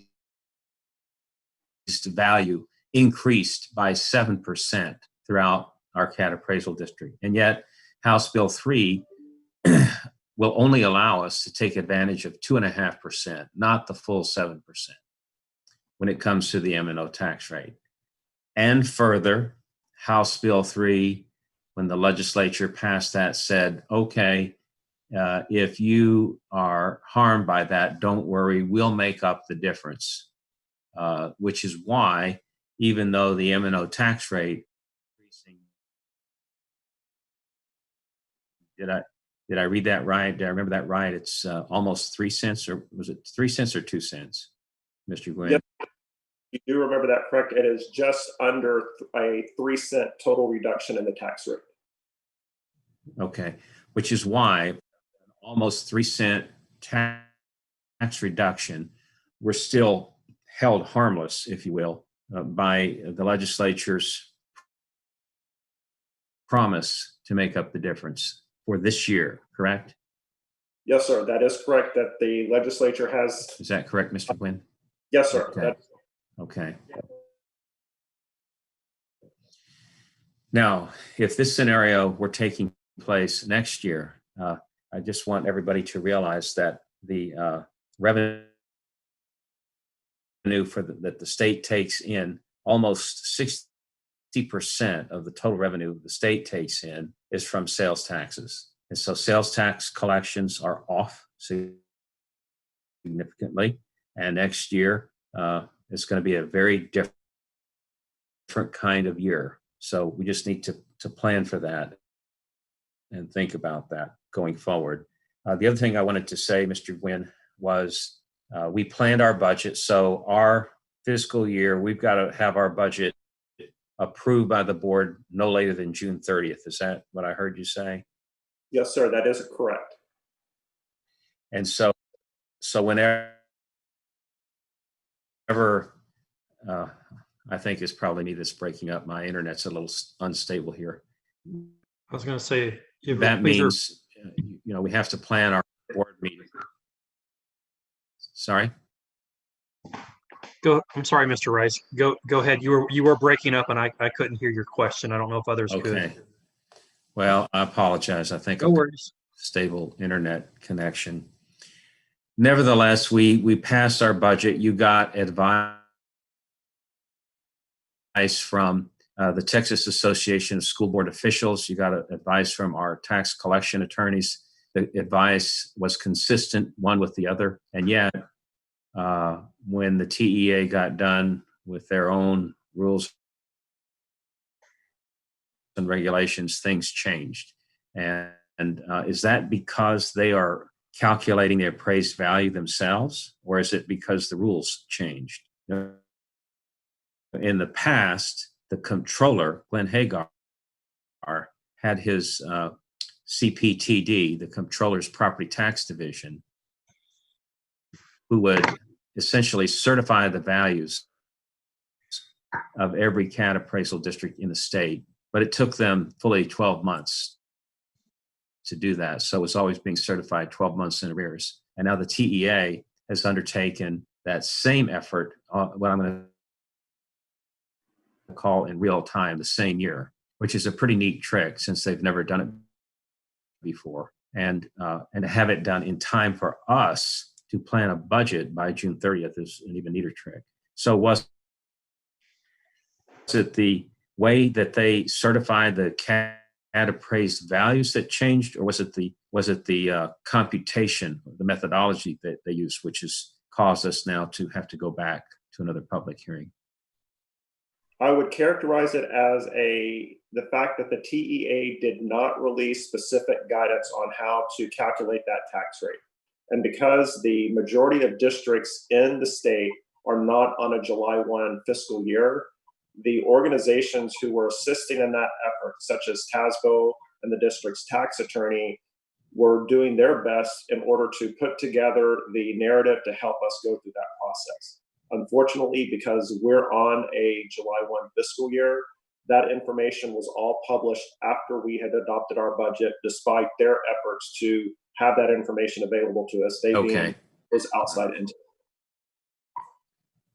So in short, I would point to two factors. One is the fact that TEA did not release hard guidance on the best method for doing this. And the second is, despite the best efforts of our partners who assist us through this process, they were working on a timeline that fit with the majority of districts in the state as opposed to those on a July 1 fiscal year.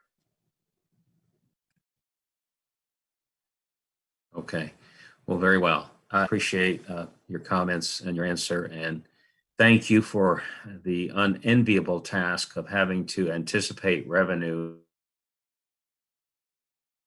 beginning in January so we can have a budget ready to go to the board by June 30th, and more power to you. Thank you, sir. Thank you, Mr. Rice. We appreciate your comments and questions. And thank you, Mr. Gwynn. We're moving along to 7A5, which is to review the proposed 2020 maintenance and operations tax rate, sir. Do we have anything to say about it? We've covered all three of these items in that one brief discussion. Perfect. All right. Good deal. And no additional information as I check these off. All right. Moving along to 7B1A, review the student and family medical and mental health clinical services. Dr. Dupree. Good. Staff's just prepared if the board has any questions. I have a question. Trying to figure out how to raise my hand on my Zoom, but I can't figure it out fast enough. Go ahead, Mrs. James.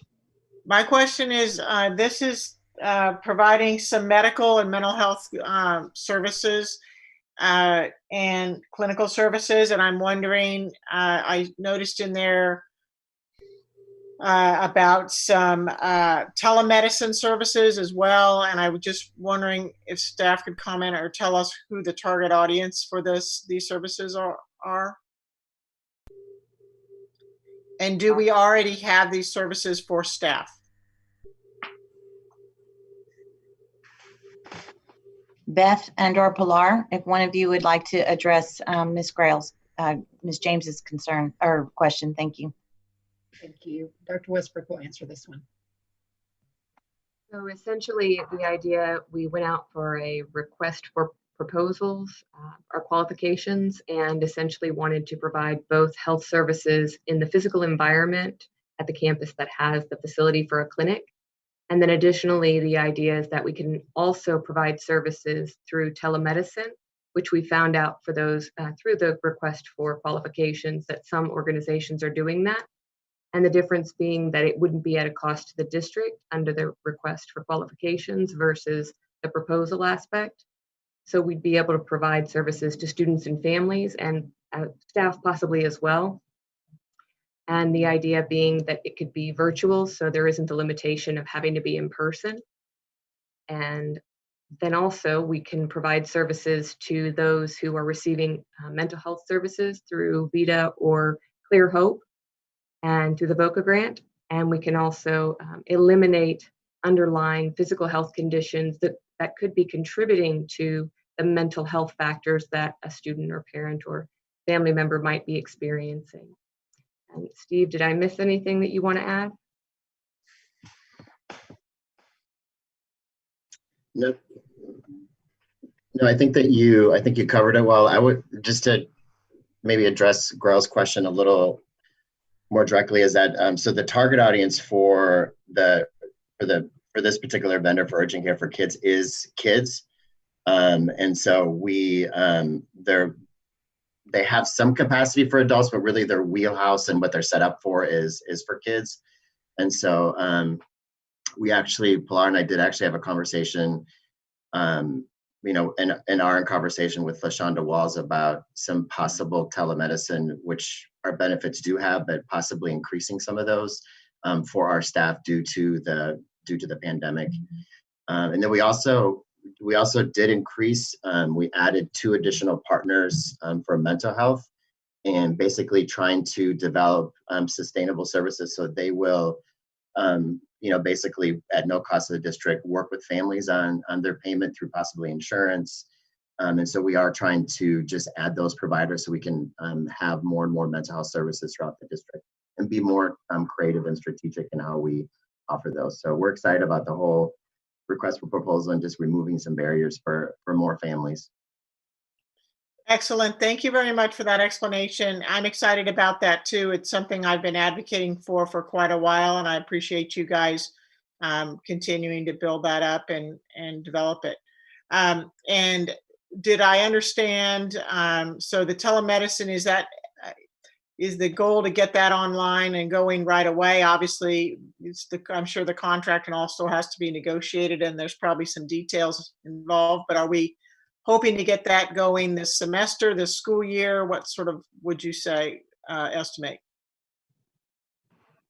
Yeah, so the plan would be to begin with some pilot campuses, which so to begin implementation pretty quickly. They have the capacity to assist us with testing students, and so we want to be able to give nurses that capacity. Really, the urgent care for kids partners with nurses, and so and gives that availability to families to access a physician and then also to access testing. So we're really hoping to get up and running very quickly after it's approved. That sounds great. Thank you. Hope it goes well. Yep. Thank you, Mrs. James. Thank you, Mr. Shields. Moving along to 7C1, review the agreement with Spark Park School Program, including a donation exceeding $50,000.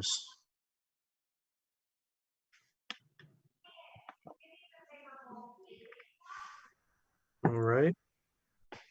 7C2, review the easement with CenterPoint Energy for electrical services to the New Meadows Elementary School. Mrs. Helliger, do you have anything to speak about this?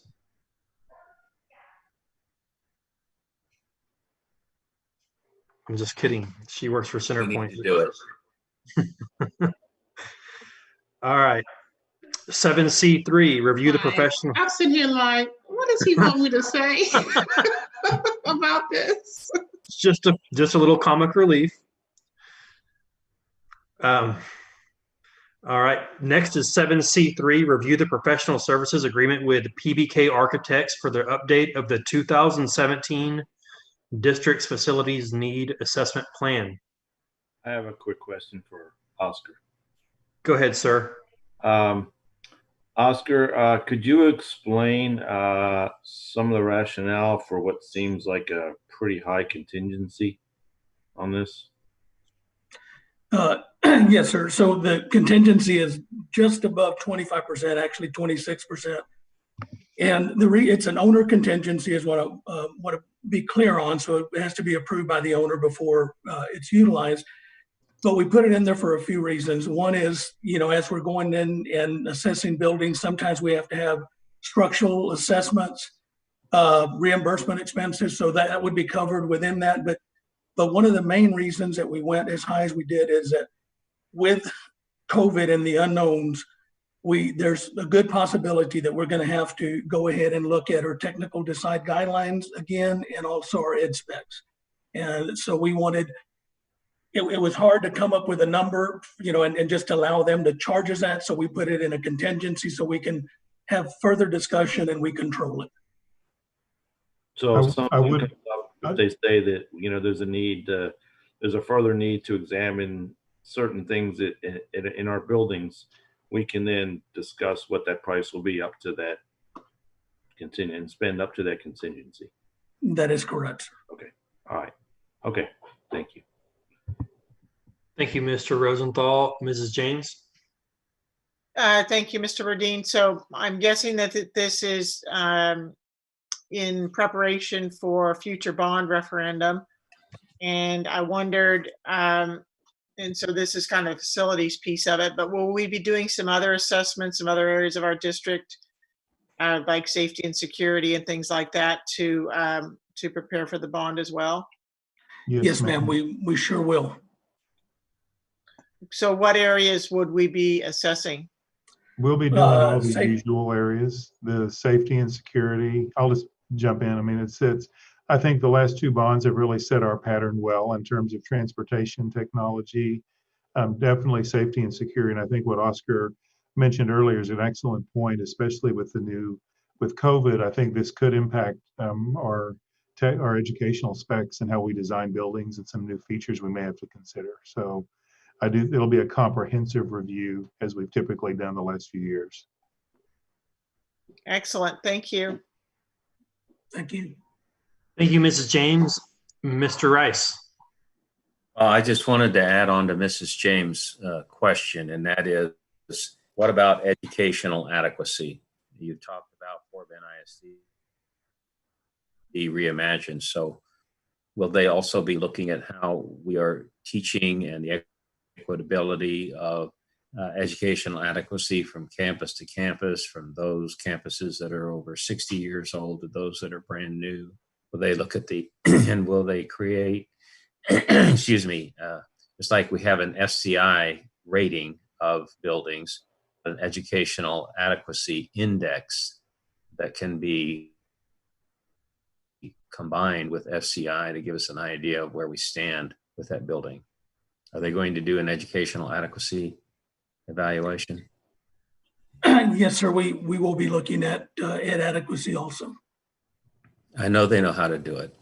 They do, sure do. Thank you. Thank you, Mr. Rice.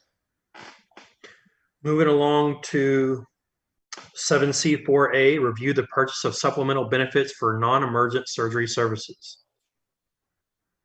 Do you have any additional information on this? Just it's what it is. All right. 7C4B, review adding Motorola Solutions to the list of approved vendors for the purchase of police safety supplies, equipment, and related items. All right. 7C5A, review the use of the 2018 bond program contingency as proposed. I have a question about this one. Yes, ma'am. So I'm a little bit confused about these, the use. Is this something that we've already bid on and we're just approving the funding source now? Or are we kind of approving the whole thing all at once? Or could someone explain it, please? Yeah, I can take that, Ms. James. So this is Chief Ryder. The contingency is to buy the Motorola radios that will go into police dispatch. We had intended on taking our existing radios over to the new facility that was part of the bond package. But when we started doing the technical specifications, those radios were deemed obsolete. They're not manufactured anymore and they're outdated. So we had to, we then realized we were going to have to buy new radios for dispatch to run our operations. So we looked for a funding source, and that would be the contingency here. So just to clarify, so we've already approved the purchase and we've already approved the vendor. It's just costing a little bit more. And so we're needing a little more money in the pot. Well, the vendor is what we just passed up on the last item, was to add Motorola to the vendor list so that we could get co-op pricing. And so once that's done, we've been working with Motorola to get a quote. And so if this is approved, then this money will be used to buy those radios. So this would be the approval to buy the radios. Okay, I got it. I think I got it now. And so this is, as you're moving locations for your office, you need to have different radio consoles. Newer consoles that are serviceable and up to date. Yes, ma'am. Okay, got it. Thank you very much.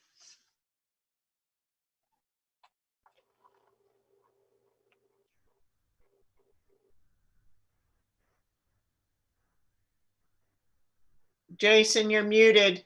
Jason, you're muted. We didn't hear anything. Okay, thank you. Next on the agenda is our action items. And I would like to request that action items 8A1, 8A2, and 8B2 be removed from consideration.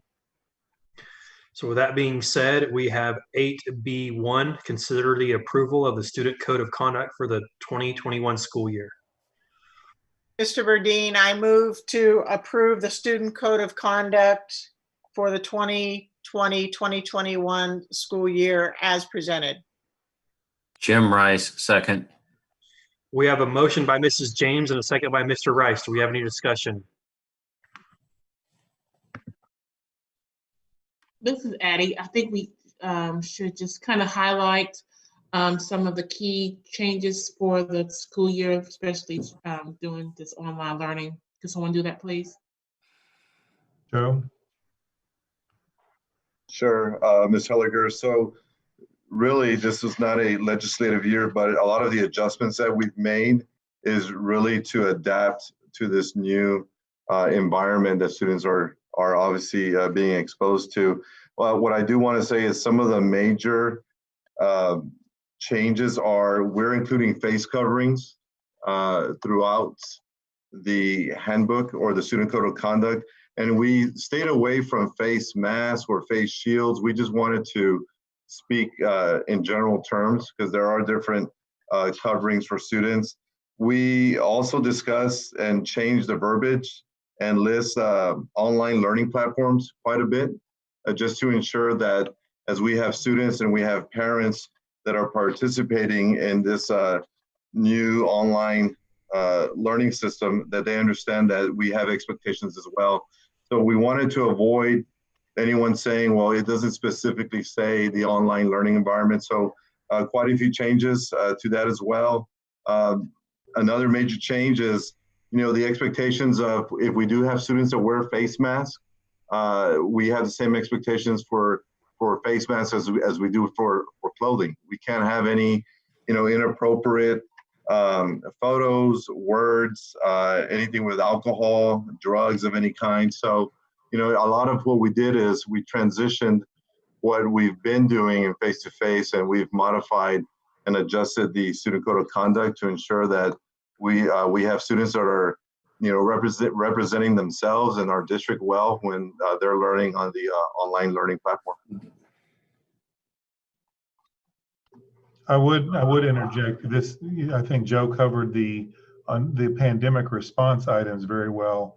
I would point out another significant change relates to the fact the board updated policy FNCA related to dress code during the last year. So we did reflect that change in here as well in revising the dress code. That was a significant change as well. Now, is it in here? Just remind me about the attendance. I thought we were supposed to address the attendance.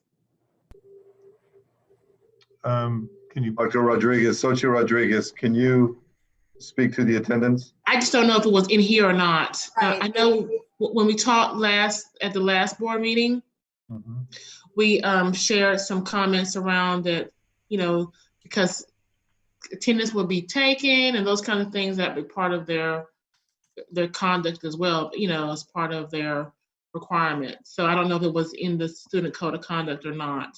All right, I'm going to ask Dr. Sochi Rodriguez to speak on that. Yes, good evening. The attendance, I believe what you're speaking of will be addressed in the handbook, and or it will be addressed through Dr. Guillory's update of the attendance keeping handbook. And so those items should be addressed at a later date as things continue to change from TEA. But in the student code of conduct, no, the only thing we do address here is TDP and it being used as a measure to support students who have attendance issues. But specifically to address what you're asking, that should be in the student parent handbook, which is forthcoming, and the attendance handbook that will be coming from Dr. Guillory. When you said TDP, what is TDP? Yeah, so that's truancy. That's the truancy diversion program.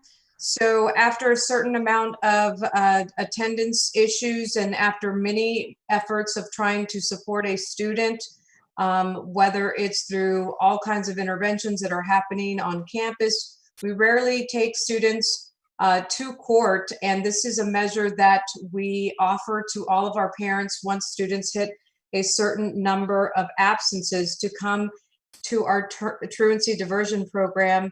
And they learn a lot about truancy. They sit through about a 45-minute to a 50-minute informational class that's held online in Spanish and English. And with going through that diversion program, we've seen a lot of success. Our parents improve the attendance, helping their students get to school. If we see continuous issues, we assign caseworkers to work with the student and the parent. And our last resort is to refer to the courts, which is rare at this point. So my question is answered here, actually, because that's what prompted me to ask the question. Was there was going to be, I guess it's probably handled in both. To your point, I wanted to make sure that there were what kind of disciplinary sanctions that were going to be forthcoming with kids. We can't get online because they now have to sit in front of a computer all day. We've got parents that are away from school, from home. How well are they going to be able to enforce that if they're not there to monitor the child? I wanted to understand what that would look like.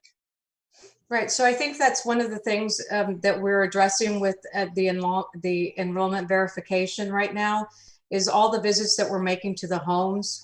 We're trying to make contact with parents and with students that have had truancy issues in the past or have had a large amount of absences in the past. And so going to their homes and trying to address whether they have internet issues, whether there's a language issue that we need to discuss, or whether they just need supports, whether it's through, the Vita clinics. But we're making all those contacts now. To address the point about discipline, I think discipline is going to be the last case scenario, because what we're trying to do is just ensure that we're meeting every student's needs. And until we go out and do home visits and meet with parents and have real conversations, we do everything we can before we penalize students. So I'm going to say that we're going to make a really significant, significant attempts to helping students before we get into that kind of disciplinary action. Okay, well that's part of the conversation that we were having the last time, and so I do respect the fact that you're working with, especially the students who may have had some attendance issues before. I just think that this could possibly bring in a different set of attendance issues for students, when you don't have somebody, watching you or even making sure that you're online. What does it even look like? So do they have to take attendance after 10 minutes of being on class online? There's still so many questions that I don't even know. Sure. So what happens if the student after 30 minutes walks away from the classroom? Right. What is the sanction there? Is that student considered not part of the class? Right. I think the questions that you bring up are absolutely things like, as a parent as well, that I have questions about with my student. A lot of those things we're still learning. We just received word from TEA about how to take attendance and whether we'd count a student present or not within a 24-hour period. So we're still learning how attendance is being counted. And so once all of that information comes out, then we're kind of processing that information to see what that looks like and how we will share that with teachers and with principals so they know how to handle it accordingly.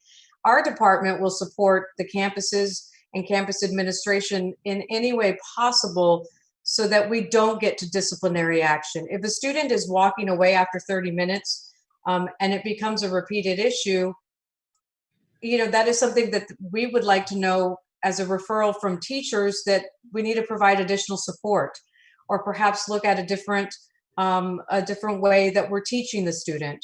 So there's just, we're going to be looking at all other ways to support students rather than getting to a disciplinary issue. And I appreciate that. I think the conversation that I need to have is make sure that this is being done equitable throughout the district. I mean, that's going to be my main thing, because if you have a teacher in one area, you know, even in the same school, you know, you might have a teacher that has a certain level of tolerance versus another teacher that has a different level of tolerance, versus one at a different campus versus another campus.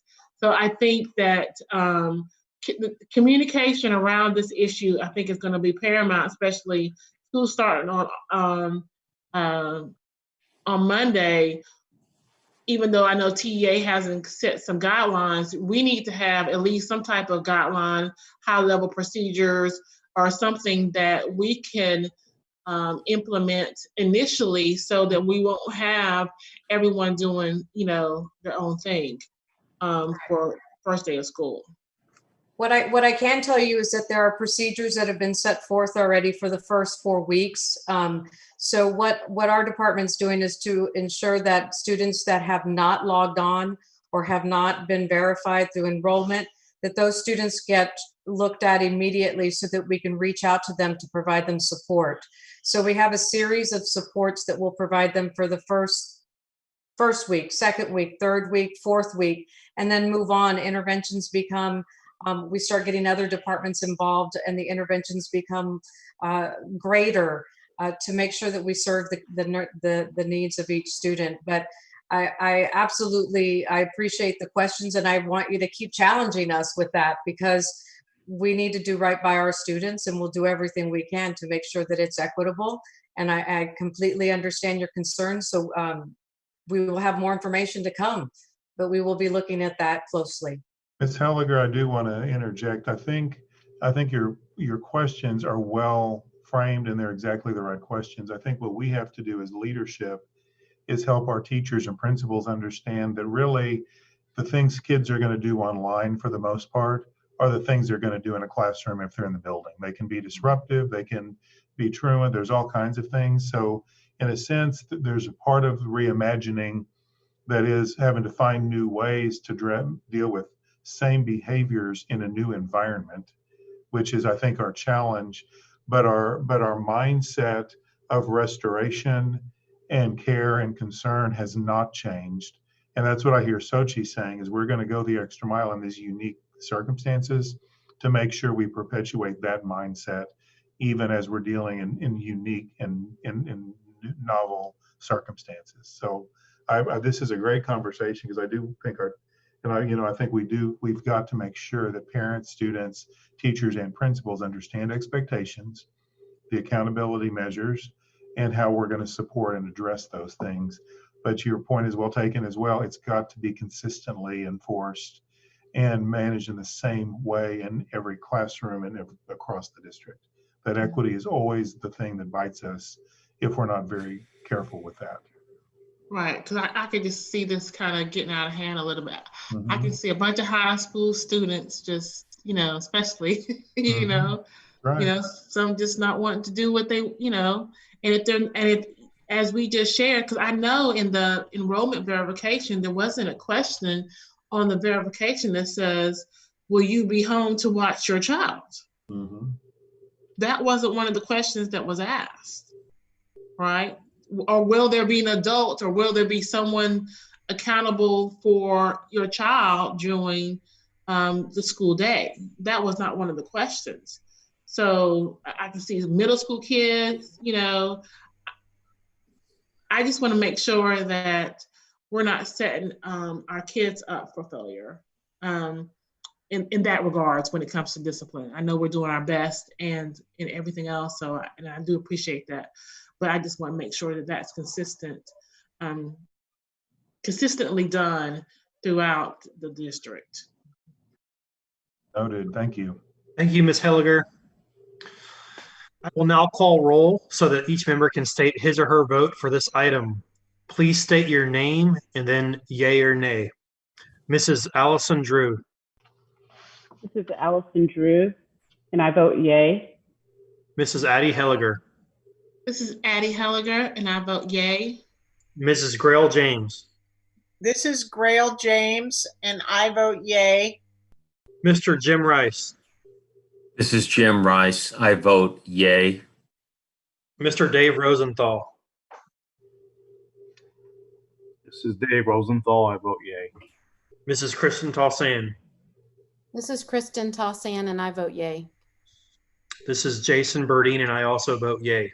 Motion passes. So before I announce going into closed session, you'll be emailed another link to go into closed session via your email that you will need to click on to join closed session. So we will leave this meeting and then go into our new closed session meeting.